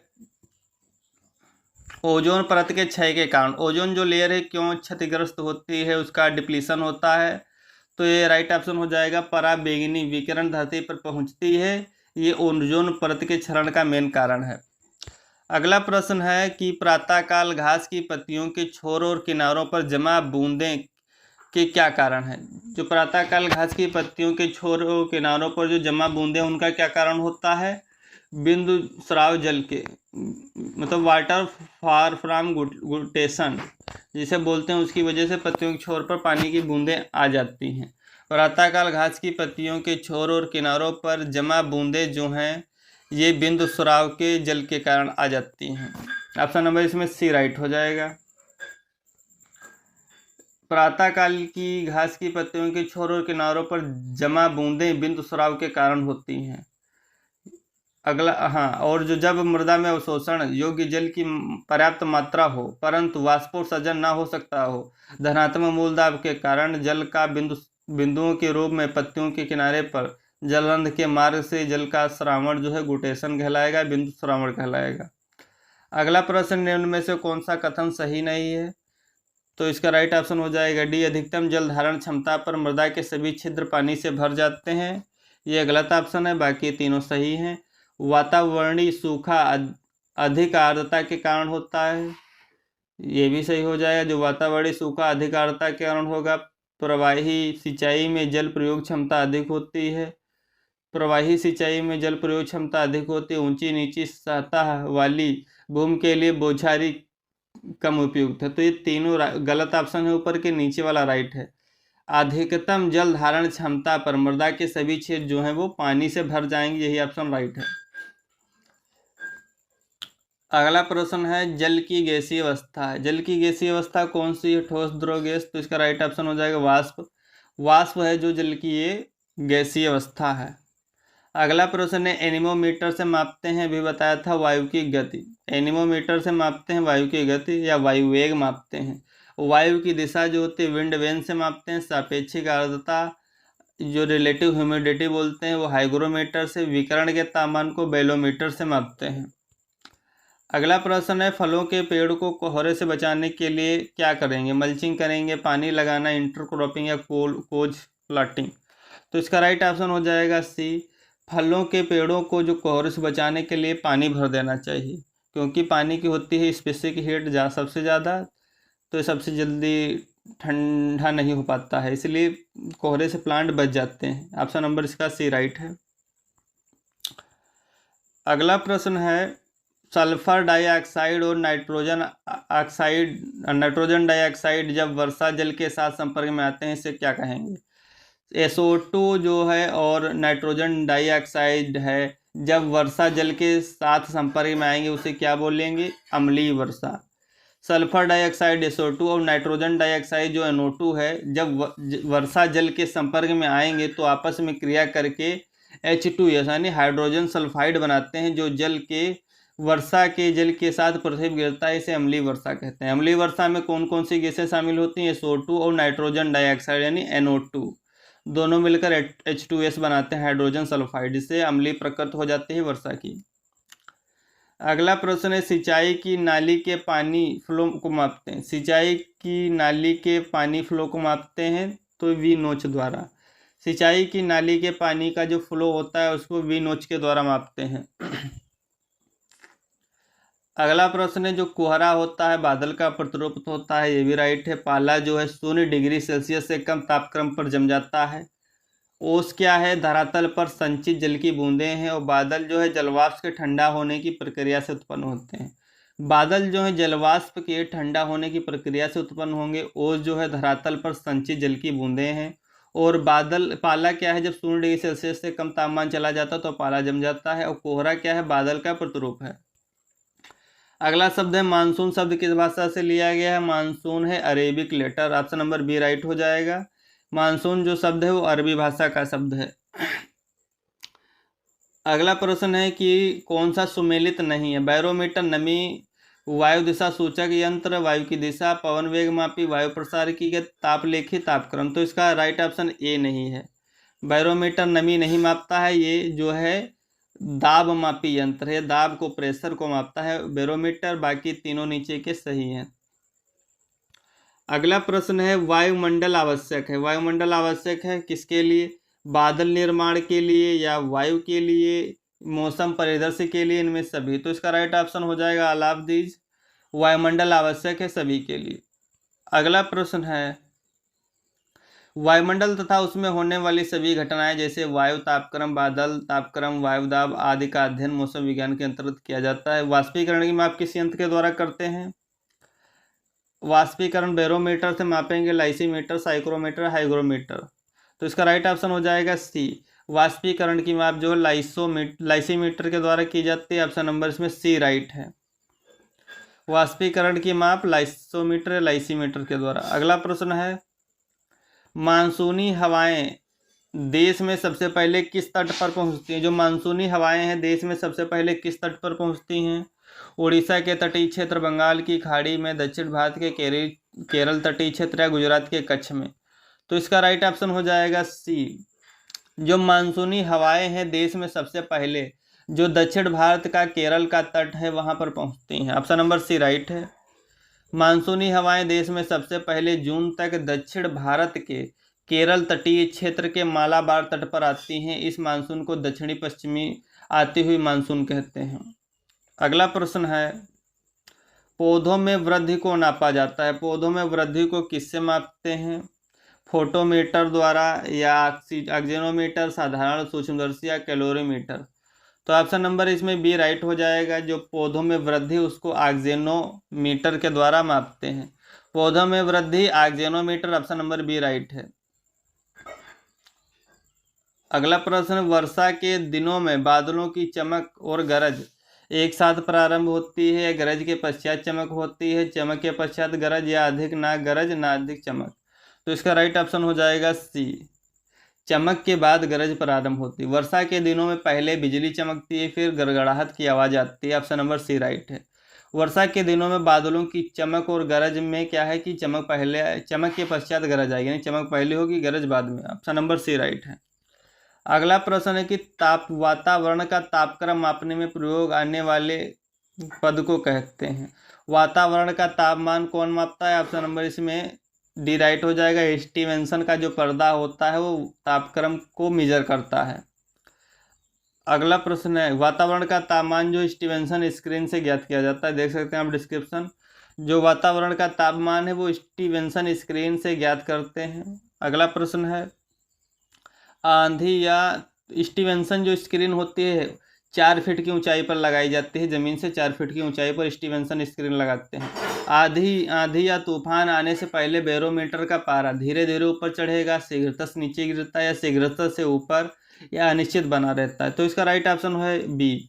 आंधी या तूफान आने से पहले जो बैरोमीटर का पारा है शीघ्रता से नीचे गिर जाता है। अगर बैरोमीटर का पारा शीघ्रता से नीचे गिर गया तो आंधी या तूफान आने के संकेत हैं। ऑप्शन नंबर बी राइट है। अगला है कि केंद्रीय मौसम वेधशाला की स्थापना कहाँ की गई?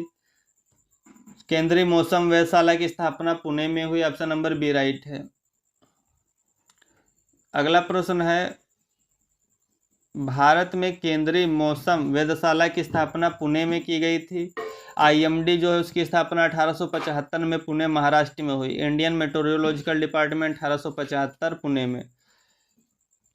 अगला प्रश्न है, घाघ के अनुसार अंबा झार चले पुरवाई कैसे मौसम का पूर्वानुमान है? शुष्क मौसम का। घाघ के अनुसार अंबा झार चले पुरवाई कैसे मौसम का पूर्वानुमान है? शुष्क मौसम का। ऑप्शन नंबर ए राइट है। अगला प्रश्न है, वायु का वेग मापने हेतु कौन सा उपकरण उपयोग करते हैं? थर्मामीटर, एनीमोमीटर, थर्मोग्राफ या बैरोमीटर? तो इसका राइट ऑप्शन हो जाएगा सी। वायु का वेग मापने के लिए यूज करेंगे हवा का वेग एनीमोमीटर। देख सकते हैं आप, जो एनीमोमीटर होता है पवन वेग लेखी या वायु वेग लेखी। बैरोमीटर वायु दाब मापने के लिए। विंड वेन वायु की दिशा, विंड वेन वायु की दिशा को मापेगा। बैरोमीटर वायु के दाब को मापेगा। और वायु वेग के लिए एनीमोग्राफ या एनीमोमीटर होता है।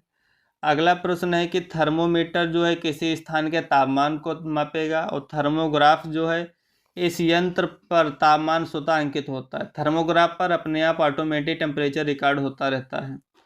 अगला प्रश्न है, इनमें से किसको भारत में कृषि मौसम विज्ञान का जनक कहते हैं? भारत में किसको कृषि मौसम विज्ञान का जनक कहते हैं? तो ऑप्शन नंबर ए राइट है। इसमें professor LA. Ramdas. Professor LA. Ramdas हैं ये कृषि मौसम विज्ञान के जनक हैं इंडिया में।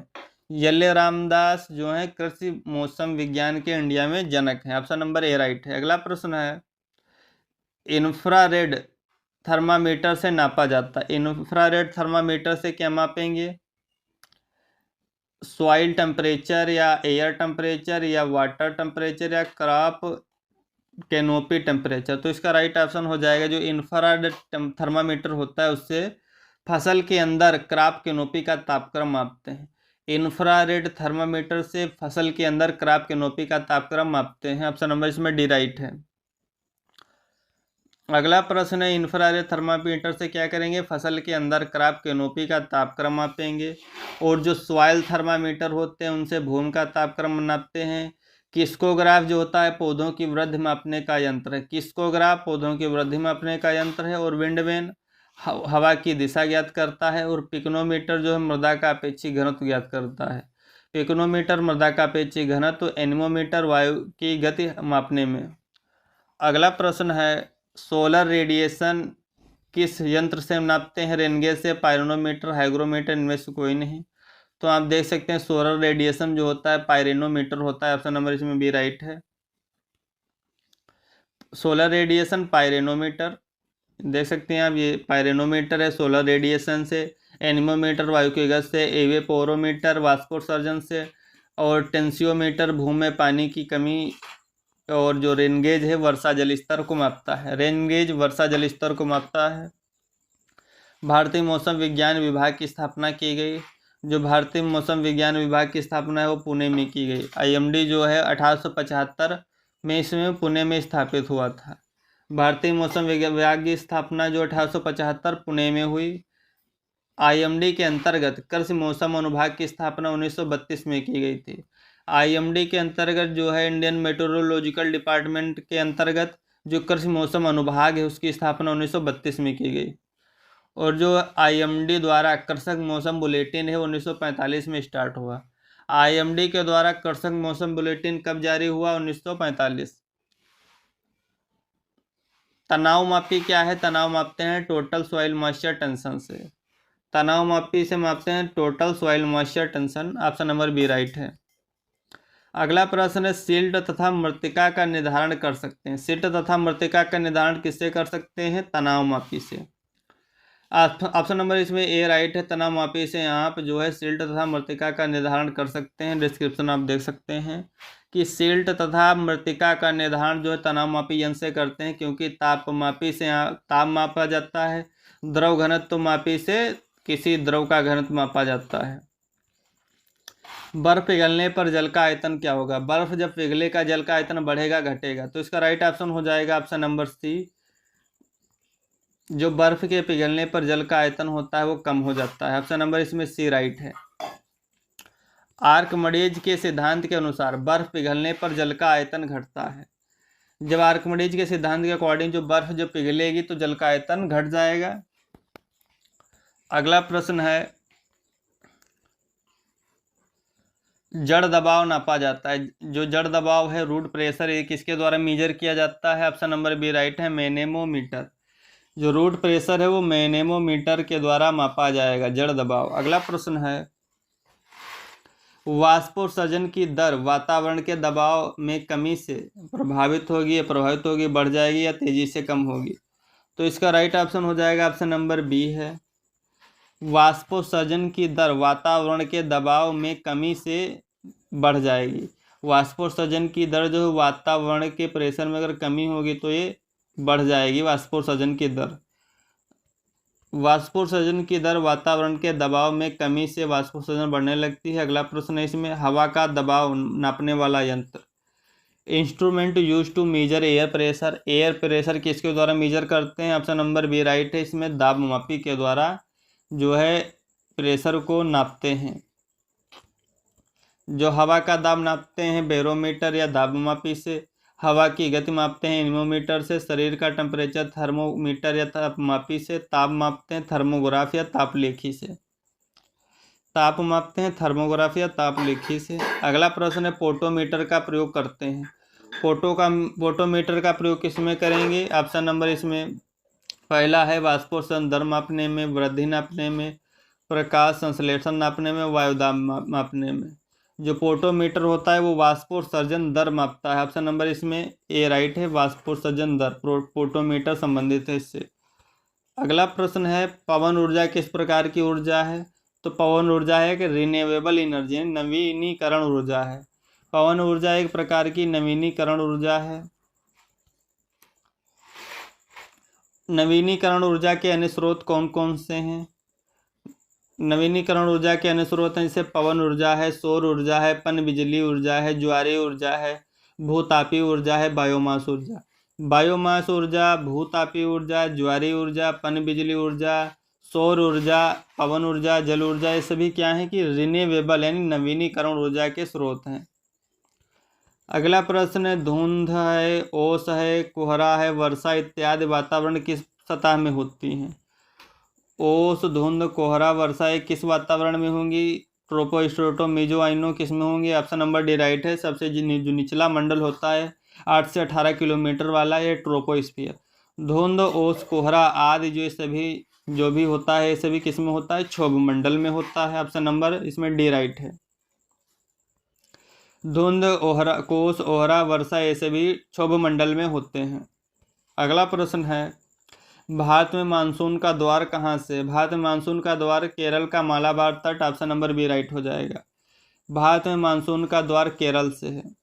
1 से 30 जून के बीच में मानसून केरल में आ जाता है मालाबार तट तक। अगला प्रश्न है मीडियम रेंज का जो वेदर फोरकास्टिंग होता है वो 3 से 10 दिन के लिए 48 घंटे के लिए होता है, 24 से 48 घंटे। और मीडियम रेंज जो वाला हो जाएगा 3 से 10 दिन। और जो शॉर्ट रेंज वाला होता है 48 घंटे होता है। और जो लॉन्ग रेंज वेदर फोरकास्टिंग होता है वो एक मौसम के लिए 1 हफ्ते से अधिक हो सकता है।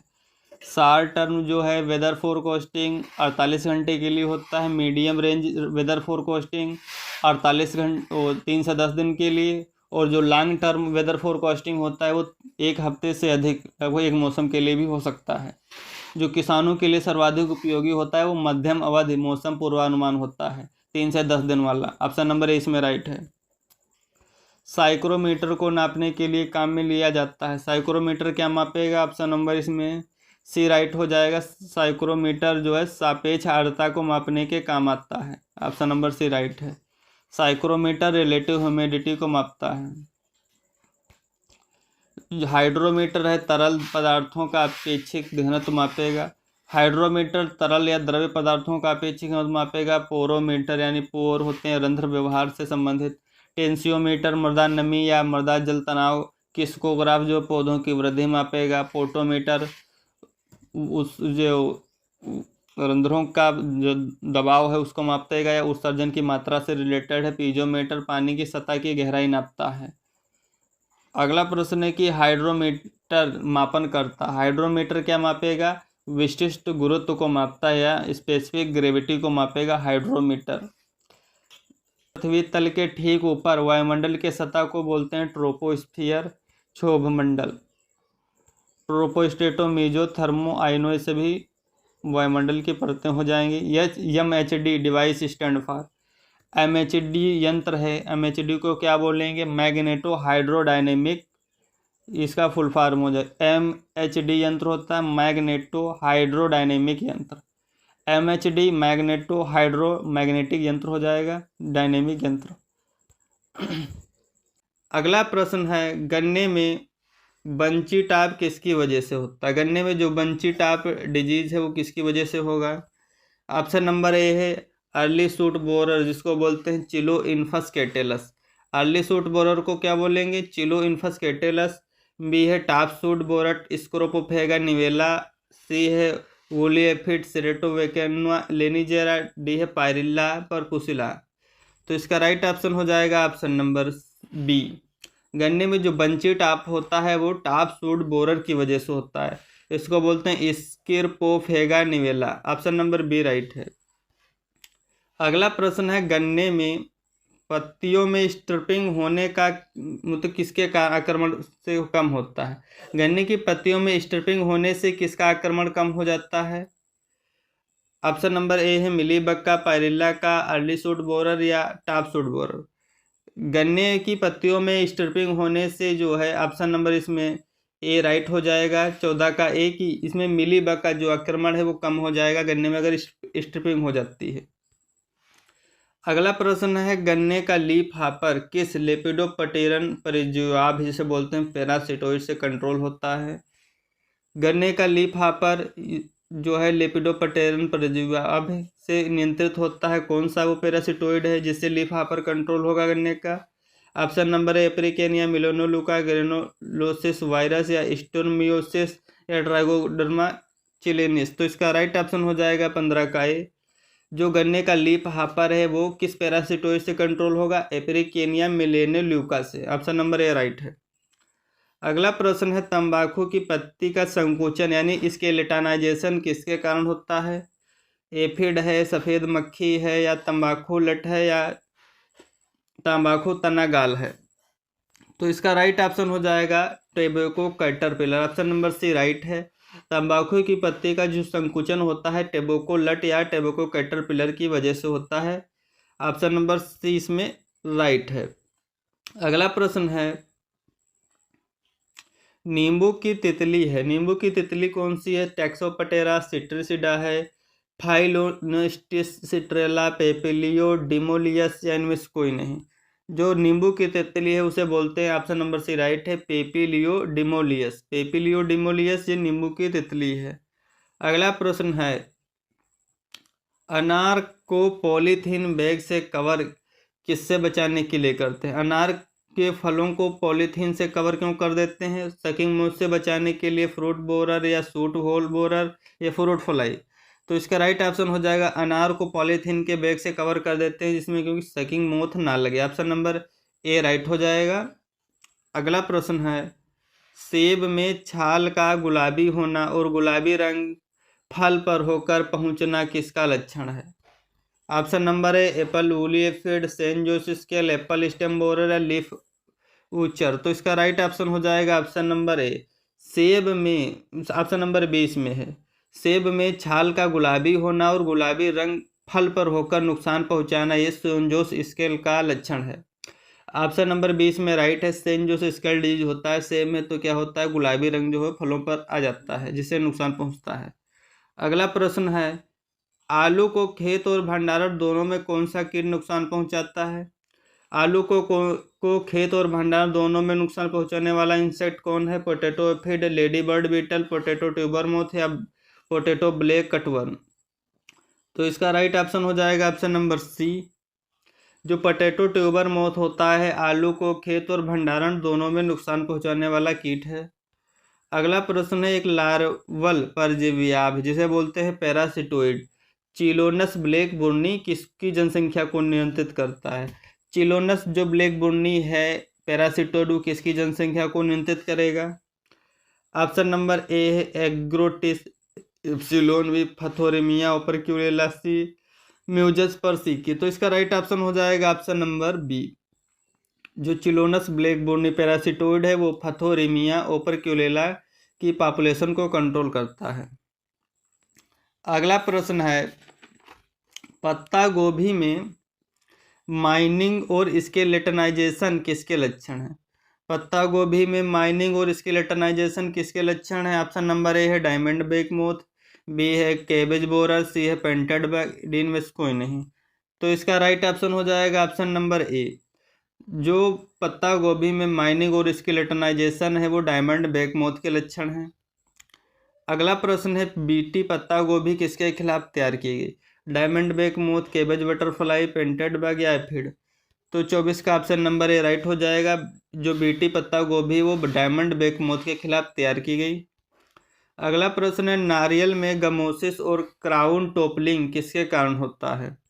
नारियल में गमोसिस और क्राउन टोपलिंग किसके कारण होता है? राइनोसिरस बीटल या red palm beetle, weevil, black headed caterpillar या कोकोनट माइट। तो इसका राइट ऑप्शन हो जाएगा ऑप्शन नंबर बी। इसमें जो रेड पाम वीवल है, इसमें इसकी वजह से नारियल में गमोसिस और क्राउन टोपलिंग हो जाती है। ऑप्शन नंबर बी राइट है, रेड पाम वीवल नारियल में गमोसिस और क्राउन टोपलिंग का कारण है। अगला प्रश्न है, निम्न में से कौन सा कॉफी का कीट आयातित है? कौन सा कॉफी का कीट आयातित है? ग्रीन बग, स्टेम बोरर, मिली बग या बेरी बोरर। तो इसका राइट ऑप्शन हो जाएगा बी। जो बेरी बोरर है कॉफी का कीट वो आयातित है। अगला प्रश्न है, निम्न में से कौन सा सही नहीं है? इधर कीट दिए हुए हैं, इधर उनके डैमेजिंग स्टेज दी हुई हैं। तो पोटैटो ट्यूबर जो मोथ है वो ग्रब स्टेज में आक्रमण करता है, गलत है। राइस वीविल ग्रब और एडल्ट दोनों में, पल्स बीटल ग्रब और लेसर ग्रेन बोरर ग्रब और एडल्ट, नीचे के तीनों ऑप्शन राइट हो जाएंगे। राइस वीवल जो है ग्रब और एडल्ट दोनों स्टेज में आक्रमण करेगा, पल्स बीटल ग्रब में, और लेसन ग्रेन बोरर जो है ग्रब और एडल्ट दोनों स्टेज में आक्रमण करता है। ऑप्शन नंबर इसमें बी राइट हो जाएगा। 27 का जो ए है इसमें पोटैटो ट्यूबर मोथ, ये सही नहीं है। ऑप्शन नंबर ए इसका राइट हो जाएगा, बाकी तीनों राइट है। अगला प्रश्न है, निम्न में से कौन सा जोड़ा सही नहीं है? इधर कीट दिए हुए हैं, इधर उनके वैज्ञानिक नाम है। तो इसका जो राइस वीविल होता है उसको सीटोफिलस ओराइजी बोलते हैं, ये राइट है। जो लेसर ग्रेन बोरर होता है उसको राइजोपरथा डोमिनिका बोलते हैं, ये भी राइट है। खपरा बीटल ट्रोगोडर्मा ग्रेनेरियम होता है, ये भी राइट है। इसमें जो पल्स बीटल है हेलिकोरपा आर्मिजेरा, ये राइट नहीं है। पल्स बीटल को ये इसका ऑप्शन नंबर बी संबंधित नहीं है, जोड़ा सही नहीं है, बाकी ए सी और डी राइट है। अगला प्रश्न है कि निम्न में से कौन सा जोड़ा सही नहीं है? इसमें इधर डिजीज दी हुई, इधर उनके वेक्टर दिए हुए हैं। जो सिट्रस गिनिन होता है साइलिड से, tristeza virus, citrus aphid, pineapple root wilt, mealybug या मूंगफली रोजेट वायरस, बटरफ्लाई। तो इसका राइट ऑप्शन हो जाएगा 34 का जो डी है ये सही नहीं है। बाकी जो सिट्रस गिनिन साइलिड्स के द्वारा फैलता है, और सिट्रस टेस्टेजा वायरस सिट्रस एफिड से, पाइनएप्पल रूट विल्ट होता है मिलीबग से। ऑप्शन नंबर डी इसमें सही नहीं है। अगला प्रश्न है, फसलों को नुकसान पहुंचाने वाले मुख्य नाशी कीट किस समूह के हैं? फसलों को नुकसान पहुंचाने वाले जो मुख्य नाशी कीट है वो हैं key pest. Option number C right हो जाएगा। फसलों को नुकसान पहुंचाने वाले मुख्य नाशी कीटों को की पेस्ट के समूह के होते हैं। अगला प्रश्न है, किस कीट का नियंत्रण खेत में पानी भरकर किया जा सकता है? व्हाइट ग्रब, टर्माइट या कटवर्म, उपरोक्त सभी। तो इसका राइट ऑप्शन हो जाएगा ऑप्शन नंबर डी। जो खेत में पानी भरकर हम व्हाइट ग्रब, कटवर्म या टर्माइट सभी का मैनेज कर सकते हैं। अगला प्रश्न है डिस्ट्रक्टिव इंसेक्ट पेस्ट एक्ट कब पारित हुआ? डिस्ट्रक्टिव इंसेक्ट पेस्ट एक्ट कब पारित हुआ? 1914, 1920, 1968, 1937। तो इसका राइट ऑप्शन हो जाएगा ऑप्शन नंबर ए, 1914 में डिस्ट्रक्टिव इंसेक्ट पेस्ट एक्ट पारित हुआ था। अगला प्रश्न directorate of plant protection quarantine and storage 1946 में कहाँ स्थापित किया गया? इसका राइट ऑप्शन है ऑप्शन नंबर सी। जो directorate of plant protection quarantine and storage है 1946 में फरीदाबाद में स्थापित किया गया था। ऑप्शन नंबर सी राइट है। अगला प्रश्न है कीट बंधीकरण तकनीक पहली बार 1937 में किसने विकसित की? जो इंसेक्ट स्टराइल टेक्निक है वो 1937 में निपलिंग के द्वारा विकसित की गई थी। ऑप्शन नंबर ए राइट है। अगला प्रश्न लंटेना कमेरा जो खरपतवार है किस जैविक कीट से मैनेज होता है? ऑप्शन नंबर ए है ओफियोमिया लेंटानी, यही राइट हो जाएगा। 140 का ऑप्शन नंबर ए राइट है। लेंटेना जो कमेरा होता है वो ओफियोमिया लेंटानी जो कीट है उसके द्वारा मैनेज होता है बायोलॉजिकली। अगला प्रश्न है बेसिलस थोरिनजिएंसिस किसके द्वारा खोजा गया? यानी बीटी जो है बेसिलस थोरिनजिएंसिस किसके द्वारा खोजा गया? यस इसीवाटा, बर्लिनर, फ्रिंच या फ्लेचर। तो इसका राइट ऑप्शन हो जाएगा ऑप्शन नंबर ए। जो बेसिलस थोरिनजिएंसिस है वो यस इसीवाटा के द्वारा खोजा गया। ऑप्शन नंबर ए राइट है। अगला प्रश्न है कौन सा फील्ड अवस्था में बीटी के खिलाफ प्रतिरोधी है? कौन सा कीट जो है फील्ड अवस्था में बीटी के खिलाफ प्रतिरोधी है? Pink bollworm, diamond back moth, spotted bollworm, इनमें से कोई नहीं। तो इसका राइट ऑप्शन हो जाएगा बी। जो डायमंड बेकमोथ है वो फील्ड स्टेज में बीटी के खिलाफ प्रतिरोधी है। अगला प्रश्न है व्यापारिक रूप से ग्रेनुलोसिस वायरस किसके नियंत्रण के लिए काम लेते हैं? व्यापारिक रूप से जो ग्रेनुलोसिस वायरस है वो किसके मैनेज में काम लेते हैं? हेलिकोवरपा, रिमिजेरा, स्पोपटेरा, लिटूरा या चिलोनस इन्फस्केटेलस या इनमें से कोई नहीं। तो इसका राइट ऑप्शन हो जाएगा ऑप्शन नंबर सी। व्यापारिक रूप से जो ग्रेनुलोसिस वायरस होता है उसका उपयोग जो हम चिलोनस इन्फस्केटेलस के मैनेज के लिए उपयोग करते हैं। ऑप्शन नंबर सी राइट है। अगला प्रश्न है मेटाराइजियम एनिसोपीली गन्ने के पायरिल्ला और राइनोसिरस बीटल के खिलाफ व्यापारिक रूप से किस नाम से जाना जाता है? जो मेटाराइजियम एनिसोपीली है इसको गन्ने के पायरिल्ला और राइनोसिरस बीटल के खिलाफ हम यूज करते हैं। इसका व्यापारिक नाम क्या है? ऑप्शन नंबर सी राइट है, Biomax. Option number C right है, बायोमैक्स। मेटाराइजियम एनिसोपीली जो गन्ने के पायरिल्ला और राइनोसिरस बीटल के खिलाफ व्यापारिक रूप से यूज होता है उसका व्यापारिक नाम क्या है? बायोमैक्स। अगला प्रश्न है निम्न में से दीमक के खिलाफ कौन सा प्रतिकर्षी यानी रिपेलेंट काम में लेते हैं? सिट्रोनेला का तेल, डीट या पेंटाक्लोरोफिनाल या बार्डोमेक्सियर। तो इसका राइट ऑप्शन हो जाएगा ऑप्शन नंबर सी। दीमक के खिलाफ जो है रिपेलेंट यानी प्रतिकर्षी के रूप में पेंटाक्लोरोफिनाल का यूज करते हैं। ऑप्शन नंबर सी राइट है। अब डिस्कस करेंगे यूपी जीके के मोस्ट इंपॉर्टेंट क्वेश्चंस। इसमें हमारा पहला प्रश्न है यमुना नदी उत्तर प्रदेश के किस जनपद में गंगा में मिल जाती है? यमुना नदी जो है उत्तर प्रदेश के किस जिले में गंगा में मिल जाती है? तो इसका राइट ऑप्शन हो जाएगा प्रयागराज। यमुना नदी जो है 1376 किलोमीटर इसकी लंबाई है, उसके पश्चात गंगा में मिल जाती है प्रयागराज संगम में। ऑप्शन नंबर सी इसमें राइट है। अगला प्रश्न है रानी लक्ष्मीबाई बांध अवस्थित है। रानी लक्ष्मीबाई बांध कहाँ पर अवस्थित है? बेतवा नदी पर रानी लक्ष्मीबाई बांध है बेतवा नदी पर। अगला प्रश्न है उत्तर प्रदेश में सर्वप्रथम नलकूपों का प्रयोग कहाँ किया गया था? तो सर्वप्रथम नलकूपों का प्रयोग जो है मेरठ में हुआ था। मेरठ से ही 1857 की क्रांति शुरू हुई थी। ऑप्शन नंबर ए इसमें राइट है। अगला प्रश्न है पवित्र शालिग्राम जो पत्थर हैं वो किस नदी पर पाए जाते हैं? गोमती, शारदा, घाघरा। तो ये गंडक नदी। गंडक नदी की लंबाई जो है 630 किलोमीटर के आसपास है। ये नेपाल से निकलती है गंडक नदी। इसको नारायणी नदी भी मैदानी क्षेत्रों में कहते हैं। शालिग्रामी या नारायणी नदी, नेपाल में इसको शालिग्रामी बोलते हैं। इसमें शालिग्राम पत्थर भी पाए जाते हैं गंडक नदी में। और ये जब मैदानी क्षेत्रों में आते हैं तो उसे नारायणी नदी भी बोलते हैं। 630 किलोमीटर के आसपास इसकी लंबाई है गंडक की। अगला प्रश्न गोविंद वल्लभ पंत सागर स्थित है। जो गोविंद वल्लभ पंत सागर नहीं वो एक कृत्रिम झील है, ये सोनभद्र में स्थित है। ऑप्शन नंबर डी राइट है। गोविंद वल्लभ पंत सागर जो झील है ये सोनभद्र में है। अगला प्रश्न है मेजा जलाशय का निर्माण किस नदी पर किया गया है? तो मेजा जलाशय जो है ये प्रयागराज में है, बेला नदी पर इसका निर्माण किया गया है।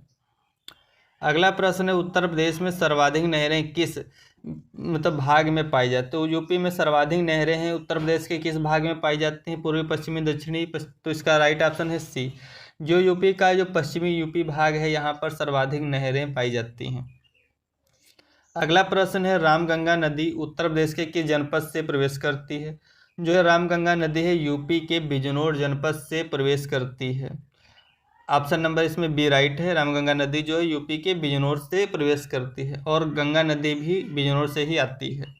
गंगा नदी की जो लंबाई है पूरे भारत में 2525 किलोमीटर है और यूपी में केवल बात करें तो गंगा नदी की लंबाई जो है 1450 किलोमीटर है या यूपी के 28 जिलों से होकर प्रवाहित होती है। अगला प्रश्न है बाण सागर परियोजना किस नदी पर है? बाण सागर परियोजना है सोन नदी पर। ऑप्शन नंबर सी राइट है। जो घाघरा नदी का उद्गम स्थल कहाँ है? घाघरा नदी का उद्गम स्थल मापचा चुंगो ग्लेशियर है। ये जो है बहराइच से प्रवेश करती है इंडिया में। अगला प्रश्न है ओबरा बांध किस नदी पर है? ओबरा बांध है ये रिहन नदी पर। ऑप्शन नंबर सी राइट है। गंगा नदी यूपी के कितने जिलों से बहती है? तो 28। और यमुना नदी यूपी के 20 जिलों से होकर प्रवाहित होती है। यमुना नदी यूपी के कितने जिलों से प्रवाहित होती है? 20। इसकी लंबाई 1376 किलोमीटर। यमुनोत्री ग्लेशियर उत्तराखंड से यमुना नदी निकलती है। उत्तराखंड, हिमाचल प्रदेश, फिर हरियाणा, यूपी में होकर ये प्रवाहित होती है और प्रयागराज संगम में गंगा नदी से मिल जाती है। ऑप्शन नंबर 20 में राइट है। अगला प्रश्न है हथनी कुंड परियोजना किस नदी पर है? तो ये यमुना नदी पर। हथनी कुंड परियोजना यमुना नदी पर है। सरयू नदी किस नदी की सहायक नदी है? तो ये शारदा की सहायक नदी। सरयू शारदा की सहायक नदी है। अगला प्रश्न है घाघरा नदी यूपी के किस जनपद में प्रवेश करती है? तो ये बहराइच राइट ऑप्शन हो जाएगा। बहराइच से जो घाघरा नदी है प्रवेश करती है। अगला प्रश्न है शारदा नदी किस जिले से उत्तर प्रदेश में प्रवेश करती है? तो पीलीभीत। जो शारदा नदी है पीलीभीत से जो है यूपी में प्रवेश करती है। अगला प्रश्न है लखनऊ शहर किस नदी के तट पर बसा हुआ है? गोमती नदी के तट पर। अगला प्रश्न है कानपुर शहर किस नदी के किनारे? तो गंगा नदी के तट पर। गंगा नदी निम्न में से किसकी सहायक नदी नहीं है? तो चंबल नदी। चंबल जो है ये यमुना की सहायक नदी है। घाघरा, यमुना, गोमती ये गंगा की सहायक नदियां हैं। उद्गम स्रोतों के आधार पर उत्तर प्रदेश में कितने प्रकार की नदियां पाई जाती हैं? 3। एक हिमालयी, एक मैदानी क्षेत्र वाली और दक्षिण के पठारी क्षेत्रों वाली। अगला प्रश्न है निम्नलिखित में से कौन सा नगर गंगा के किनारे स्थित नहीं है? कानपुर, कन्नौज, गाजीपुर ये सभी जो है गंगा किनारे, लेकिन कौशाम्बी जो है ये गंगा किनारे स्थित नहीं है। बेतवा नदी उत्तर प्रदेश के किस जिले से यमुना नदी में प्रवेश करती है? तो राइट ऑप्शन हो जाएगा हमीरपुर। बेतवा नदी उत्तर प्रदेश के जो है हमीरपुर जिले से प्रवेश करती है। अगला प्रश्न है उत्तर प्रदेश में बहने वाली गोमती नदी किस स्थान पर गंगा नदी से मिलती है? तो ये गाजीपुर राइट ऑप्शन हो जाएगा।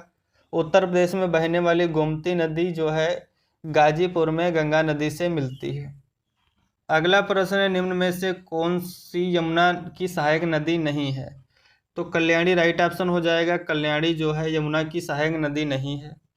अगला प्रश्न है निम्न में से किस नदी तट पर गोरखपुर स्थित है? जो गोरखपुर है वो राप्ती नदी के तट पर स्थित है। ऑप्शन नंबर सी राइट है। अगला प्रश्न है देश में नलकूपों द्वारा सर्वाधिक सिंचित क्षेत्रफल कहाँ है? तो यूपी में। देश में नलकूपों द्वारा सर्वाधिक सिंचित क्षेत्रफल उत्तर प्रदेश में है। अगला प्रश्न है शुक्रताल कहाँ पर है? मुजफ्फरनगर में। शुक्रताल मुजफ्फरनगर में है। फुलहर झील प्रदेश के किस जनपद में स्थित है? जो पीलीभीत में फुलहर झील। अगला प्रश्न है कि उत्तर प्रदेश में झीलों के संदर्भ में कौन सा विकल्प सही नहीं है? सही सुमेलित है। तो इसमें ये सभी चारों राइट है। रामगढ़ जो है गोरखपुर में है, मानसी गंगा मथुरा में है, लक्ष्मी ताल झांसी में, मदन सागर महोबा में। अगला प्रश्न है कौन सा डिजीज जिसमें वायरस जनित नहीं? FMD जो है फुट एंड माउथ डिजीज ये भी वायरस से होता है। रिंडर पेस्ट पोंका रोग ये भी वायरस से होता है। और छोटी माता जिसे बोलते हैं चिकन पॉक्स ये भी वायरस डिजीज है। लेकिन option number C para tuberculosis जो है ये वायरस डिजीज नहीं है। अगला प्रश्न इसमें ऑप्शन में भी राइट हो जाएगा। अगला प्रश्न देखेंगे मेड काउ डिजीज का मानव रूप है। मेड काउ डिजीज का मानव रूप है CJD। मेड काउ डिजीज का मानव रूप है CJD। अगला प्रश्न है, मानव में रेबीज संचार किसके माध्यम से होता है? जल, वायु, भोजन, कुत्ते काटने से। तो इसका राइट ऑप्शन हो जाएगा डी। मानव में रेबीज का संचार यानी ट्रांसमिशन जो होता है कुत्ते काटने से होता है। अगला प्रश्न है, इसमें सुमेलित करना है। इधर रोग है, इधर वेक्टर हैं। कौन सा वेक्टर कौन सा रोग फैलाएगा उसको सुमेलित करना है। जो मलेरिया होता है ये एनाफ्लीज मच्छर के द्वारा फैलाया जाता है। अगला प्रश्न है, विलायती बबूल जिसे बोलते हैं प्रोसोपिस जूलीफ्लोरा की किन भूमियों में उगाने के लिए संतुष्ट है? जो विलायती बबूल होता है इसे बोलते हैं प्रोसोपिस जूलीफ्लोरा। किन भूमियों में उगाने के लिए उपयुक्त है या संतुष्ट है? जल प्लावित, शुष्क, लवणीय क्षारी। तो इसका राइट ऑप्शन हो जाएगा लवणीय क्षारी जो सॉइल होती हैं और उसमें विलायती बबूल उगाने के लिए उपयुक्त रहता है। अगला प्रश्न है, नीम किस प्रदेश का राज्य वृक्ष है? नीम किस प्रदेश का राज्य वृक्ष है? मध्य प्रदेश, असम, यूपी, आंध्र प्रदेश। तो इसका राइट ऑप्शन हो जाएगा option number D. Andhra Pradesh का जो नीम है वो राज्य वृक्ष माना जाता है। अगला प्रश्न है, नीम में औषधीय गुण, कीटनाशक एवं कवकनाशक के रूप में पाया जाने वाला पदार्थ। नीम में औषधीय गुण या कीटनाशक या फंजीसाइड के रूप में कौन सा पदार्थ पाया जाता है? उसे बोलते हैं एजेडिरेक्टिन। नीम में एजेडिरेक्टिन नामक पदार्थ पाया जाता है। अगला प्रश्न है, कृषि वानिकी के अंतर्गत वृक्षों के छाये में उगाने हेतु उपयुक्त फसलें। कृषि वानिकी के अंतर्गत छाया में उगाने वाले फसलें कौन सी सर्वाधिक उपयुक्त हैं? लहसुन, प्याज, गेहूं, धान, अदरक, हल्दी। तो इसका राइट ऑप्शन हो जाएगा अदरक, हल्दी जो हैं उनको हम एग्रो फॉरेस्ट्री में छायादार वृक्षों के नीचे भी उगा सकते हैं, अच्छा प्रोडक्शन देती है हल्दी और अदरक। ऑप्शन नंबर थर्ड राइट है। अगला प्रश्न है, शीघ्र ही राष्ट्रीय भूमि सुधार परिषद का गठन हुआ। राष्ट्रीय भूमि सुधार परिषद का गठन कब हुआ था? 2008 में। ऑप्शन नंबर बी राइट है। राष्ट्रीय भूमि सुधार परिषद का गठन 2008 में हुआ। अगला है, मैजिक ट्री या जादुई वृक्ष अपने बहुउपयोगों के कारण कहा जाता है। जो मैजिक ट्री या जादुई वृक्ष है अपने बहुउपयोगों के कारण क्या कहा जाता है? उसे सुबबूल बोलते हैं। सुबबूल को मैजिक ट्री या जादुई वृक्ष कहते हैं। अगला प्रश्न है, 21 मार्च को मनाया जाता है। 21 मार्च को क्या मनाते हैं? विश्व वानिकी दिवस। 21 मार्च को विश्व वानिकी दिवस मनाया जाता है। पर्यावरण दिवस जो होता है 5 जून को मनाते हैं। ऑप्शन नंबर ए इसमें राइट है। 21 मार्च विश्व वानिकी दिवस, पर्यावरण दिवस 5 जून।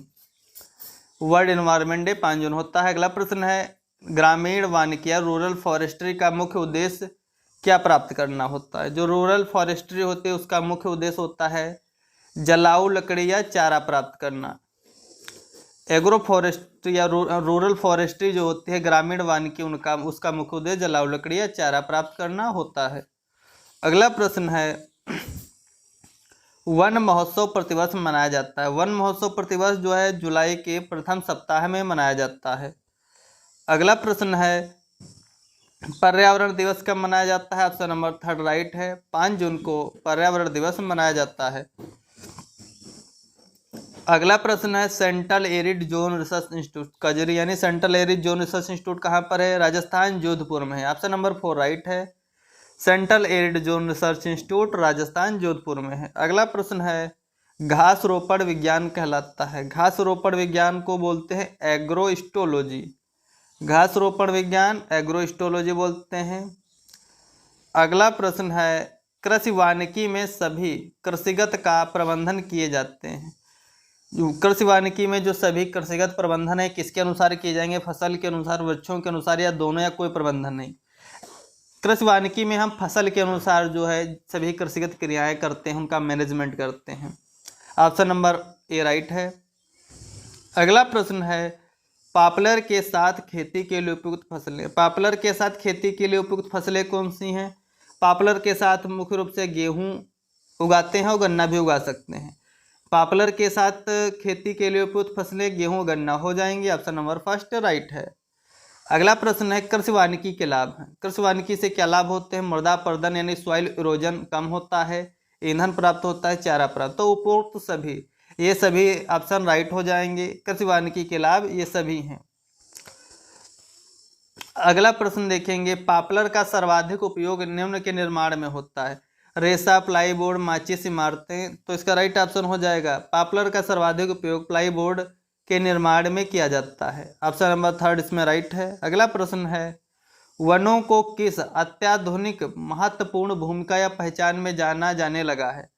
वनों को किस अत्याधुनिक महत्वपूर्ण भूमिका में पहचानने लगे हैं? पॉल्यूशन सिंक के रूप में। वनों को हम पॉल्यूशन सिंक यानी प्रदूषण को कम करते हैं, सोख लेते हैं, उसके रूप में महत्वपूर्ण भूमिका है वनों की। ऑप्शन नंबर 1 राइट हो जाएगा। अगला प्रश्न है कापिसिंग शब्द का अर्थ है। कापिसिंग शब्द का क्या अर्थ है? वृक्षों का फूलना, वृक्षों को भूमि के निकट से एक समान ऊंचाई पर काटना, बीच बीच में वृक्षों को काटने में से कोई नहीं। तो इसका राइट ऑप्शन हो जाएगा ऑप्शन नंबर 3। कोपिसिंग का अर्थ होता है बीच बीच से वृक्षों को काटना, कोपिसिंग कहलाता है। अगला प्रश्न है फसलों के साथ जंगली वृक्षों को इस प्रकार उगाना जिससे भूमि विकास सुधार प्रमुख उद्देश्य हो। फसलों के साथ जंगली वृक्षों को इस प्रकार उगाना जिससे भूमि का सुधार प्रमुख उद्देश्य हो, क्या कहलाएगा? Agroforestry, forestry, horticulture. तो इनमें से कोई नहीं। अगला प्रश्न है किन वन वृक्षों को पानी के अत्यधिक अवशोषण एवं उत्सर्जन है जाना जाता है? किन वन वृक्षों को पानी के अत्यधिक अवशोषण एवं उत्सर्जन हो जाना जाता है? उसे बेर बोलते हैं। बेर जो वन वृक्ष है पानी को अत्यधिक अवशोषित एवं उत्सर्जित करता है। अगला प्रश्न है किस उपयोगिता क्षमता वर्ग की भूमियां एग्रो फॉरेस्ट्री के लिए उपयुक्त नहीं है? 7 से 8 जो क्षमता वर्ग की सॉइलें होती हैं एग्रो फॉरेस्ट्री के लिए उपयुक्त नहीं होती हैं। अगला प्रश्न है भारत में विश्व के कुल वनों का कितना % क्षेत्रफल है? भारत में विश्व के कुल वनों का लगभग 1.2% क्षेत्रफल है। भारत में विश्व के कुल वनों का लगभग कितना % है? 1.2% क्षेत्रफल है इंडिया में। अगला प्रश्न है निम्न में से किस देश में उसके भौगोलिक क्षेत्र का सर्वाधिक क्षेत्र % वनों के अंतर्गत आता है? ऐसा कौन सा देश है जिसका जो सर्वाधिक क्षेत्रफल जो है वनों के अंतर्गत आता है % के according? India, Japan, America, Australia. तो इसका राइट ऑप्शन हो जाएगा जापान। जो जापान है उसका भौगोलिक क्षेत्र का जो सर्वाधिक क्षेत्रफल % है वो वनों के अंतर्गत आता है। ऑप्शन नंबर 2 राइट है। अगला प्रश्न है शिफ्टिंग या झूम खेती भारत में प्रचलित है। जो शिफ्टिंग या झूम खेती है भारत में प्रचलित है किन क्षेत्रों में? उत्तर पूर्वी राज्यों में। शिफ्टिंग कल्टीवेशन जो होती है झूम खेती उत्तर पूर्वी राज्यों में भारत के होती है। अगला प्रश्न है शिफ्टिंग या झूम खेती से विनाश होता है? शिफ्टिंग या झूम खेती से जंगलों का विनाश होता है। ऑप्शन नंबर बी राइट है। शिफ्टिंग या झूम खेती में जो है कि जंगलों को साफ करके खेती की जाती है जिससे क्या होता है सॉइल फर्टिलिटी कम हो जाती है तो दूसरे स्थान पर लोग खेती करने लगते हैं, इसे ही शिफ्टिंग या झूम खेती कहते हैं। ऑप्शन नंबर बी राइट है जिसमें जंगलों का विनाश होता है। अगला प्रश्न है सिल्वीकल्चर कहलाता है। सिल्वीकल्चर क्या कहलाता है? वृक्षों की खेती, दलहनी खेती, मछली पालन, लाख कीट। तो इसको बोलेंगे जो सिल्वीकल्चर होता है वो वृक्षों की खेती होता है। मछली पालन जो होता है पीसीकल्चर उसको बोलते हैं। ऑप्शन नंबर ए इसमें राइट है, वृक्षों की खेती सिल्वीकल्चर कहलाता है। अगला प्रश्न है फसल के साथ वृक्ष, चारे एवं पशुपालन आदि हेतु भूमि का स्थायी प्रबंधन या मैनेजमेंट करने की प्रणाली है। फसल के साथ वृक्ष, चारा एवं पशुपालन आदि हेतु भूमि का स्थायी मैनेजमेंट एग्रोफॉरेस्ट्री कहलाता है। ऑप्शन नंबर 3 राइट है। एग्रोफॉरेस्ट्री के अंतर्गत फसल के साथ चारा, पशुपालन, वृक्ष तथा भूमि का स्थायी मैनेजमेंट किया जाता है। अगला प्रश्न है खेत या फार्म के चारों ओर उगाने के लिए उपयुक्त वृक्षों की प्रजाति। खेत या फार्म के चारों ओर कौन से वृक्ष हम उगा सकते हैं? आम, आंवला, अमरूद है, बेर, महुआ, नीम, पॉपुलर, यूकेलिप्टस, सुबबूल। तो इसका कौन सा ऑप्शन राइट हो जाएगा? अगला प्रश्न देखेंगे, थोड़ा डाउट वाला है। कृषि वानिकी वृक्षों की प्रमुख महत्वपूर्ण विशेषता होनी चाहिए। कृषि वानिकी वृक्षों की प्रमुख महत्वपूर्ण विशेषता क्या होनी चाहिए? अधिक एवं लंबी शाखाएं, छोटी एवं कम शाखाएं, धीरे बढ़ने वाली या भूमि से धीमी दर से पोषक प्राप्त करने वाली। तो कृषि वानिकी के अंतर्गत वृक्षों की महत्वपूर्ण विशेषता होनी चाहिए कि वो छोटी एवं कम शाखाएं वाली हों, जिससे क्या हो फसल पर ओछां कम लगे, छाया कम लगे, जिससे क्या होता है फसल पर ज़्यादा फर्क ना पड़े। कृषि वानिकी वृक्षों की मुख्य विशेषता होनी चाहिए कि वो छोटे हों और कम शाखाएं उसमें हों। ऑप्शन नंबर 2 इसमें राइट है।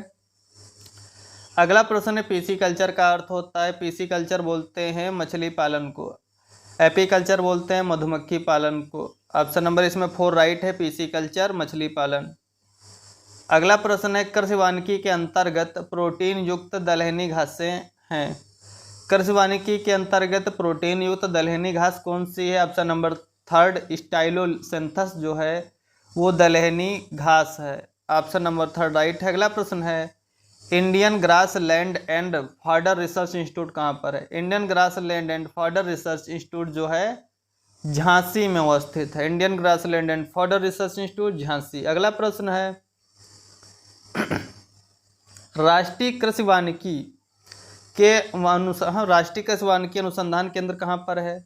ऑप्शन नंबर ए राइट हो जाएगा, झांसी में राष्ट्रीय कृषि वानिकी अनुसंधान केंद्र अवस्थित है।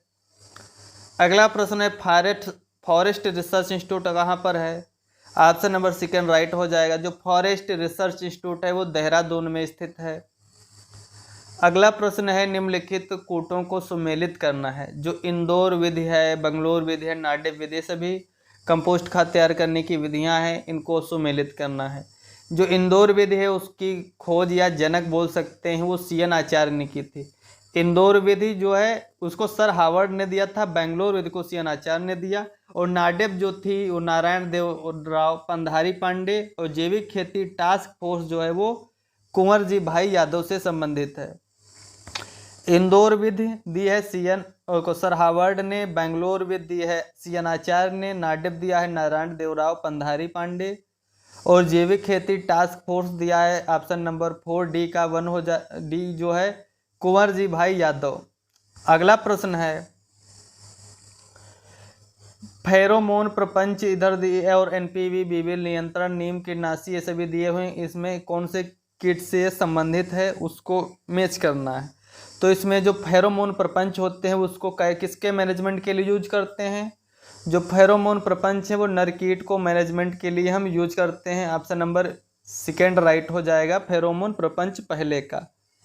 ऑप्शन नंबर बी है कि NPV वायरस जो होता है, NPV वायरस का यूज करते हैं हम चने का जो फली बेधक इंसेक्ट होता है उसके मैनेजमेंट में। और जो बीविल द्वारा नियंत्रण हम करते हैं किसका? बीविल के द्वारा हम जलकुंभी का नियंत्रण करते हैं। और जो नीम कीटनाशी होते हैं उनके द्वारा हम सूत्रकृमि का मैनेजमेंट करते हैं। नीम कीटनाशी के द्वारा सूत्रकृमि का मैनेजमेंट, बीविल द्वारा जलकुंभी का मैनेजमेंट, और NPV वायरस के द्वारा चने का फली बेधक, और फेरोमोन प्रपंच जो होते हैं नर कीट का मैनेजमेंट करते हैं। अगला प्रश्न है गन्ना के ट्रिप क्रॉप दी हो, कीट एवं बीमारी दी हुई हैं, किस बीमारी को मैनेजमेंट के लिए कौन सी क्रॉप उगाएंगे? ऑप्शन नंबर ए इसमें गन्ना के साथ ज्वार क्यों उगाते हैं? जब हम गन्ना के साथ ज्वार उगाएंगे तो जो गन्ने का तना छेदक होता है वो कम लगता है या उसका मैनेजमेंट हो जाता है। A3 ऑप्शन हो जाएगा। अगला प्रश्न है कि धान के साथ ढैंचा उगाएंगे तो किस कीट या बीमारी का प्रकोप कम होगा? धान के साथ अगर ढैंचा उगाते हैं तो जो धान का टुंगरू वायरस डिजीज होता है उसका वो कम लगता है, उसका मैनेजमेंट हो जाता है। ऑप्शन नंबर सी है कपास के साथ भिंडी उगाएंगे तो कपास का गुलाबी कीट जो होता है उसका मैनेजमेंट हो जाता है। और परवल के साथ अगर गेंदा उगाएंगे तो डी का हो जाएगा इसमें 2 यानी सूत्रक्रम। परवल के साथ गेंदा उगाने पर सूत्रक्रम का मैनेजमेंट हो जाता है। गन्ना के साथ ज्वार की अगर ट्रिप क्रॉप उगाएंगे तो गन्ने के साथ ज्वार तो गन्ने का तना छेदक, धान के साथ ढैंचा तो टुंगरू वायरस धान का, कपास के साथ भिंडी तो गुलाबी कीट कपास का, परवल के साथ गेंदा तो सूत्रक्रम का मैनेजमेंट हो जाएगा। निमाटोड भी बोलते हैं सूत्रक्रम को। अगला प्रश्न है भारत में फास्फोरस घोलने वाले सूक्ष्मजीव बाजार में निम्न नाम से उपलब्ध हैं। भारत में फास्फोरस घोलने वाले जो सूक्ष्मजीव हैं किस नाम से बाजार में उपलब्ध हैं? माइक्रोफास, सुपरफास, फास्फोबैक्टीरिया। तो ये सभी राइट हैं। भारत में फास्फोरस घोलने वाले सूक्ष्मजीव माइक्रोफास, सुपरफास और फास्फोबैक्टीरिया आदि नामों से उपलब्ध है। अगला प्रश्न है भूमि में फास्फोरस को घोलने वाले कवकों में मृदा में सर्वाधिक संख्या पाई जाने वाले वेम जीनस हैं।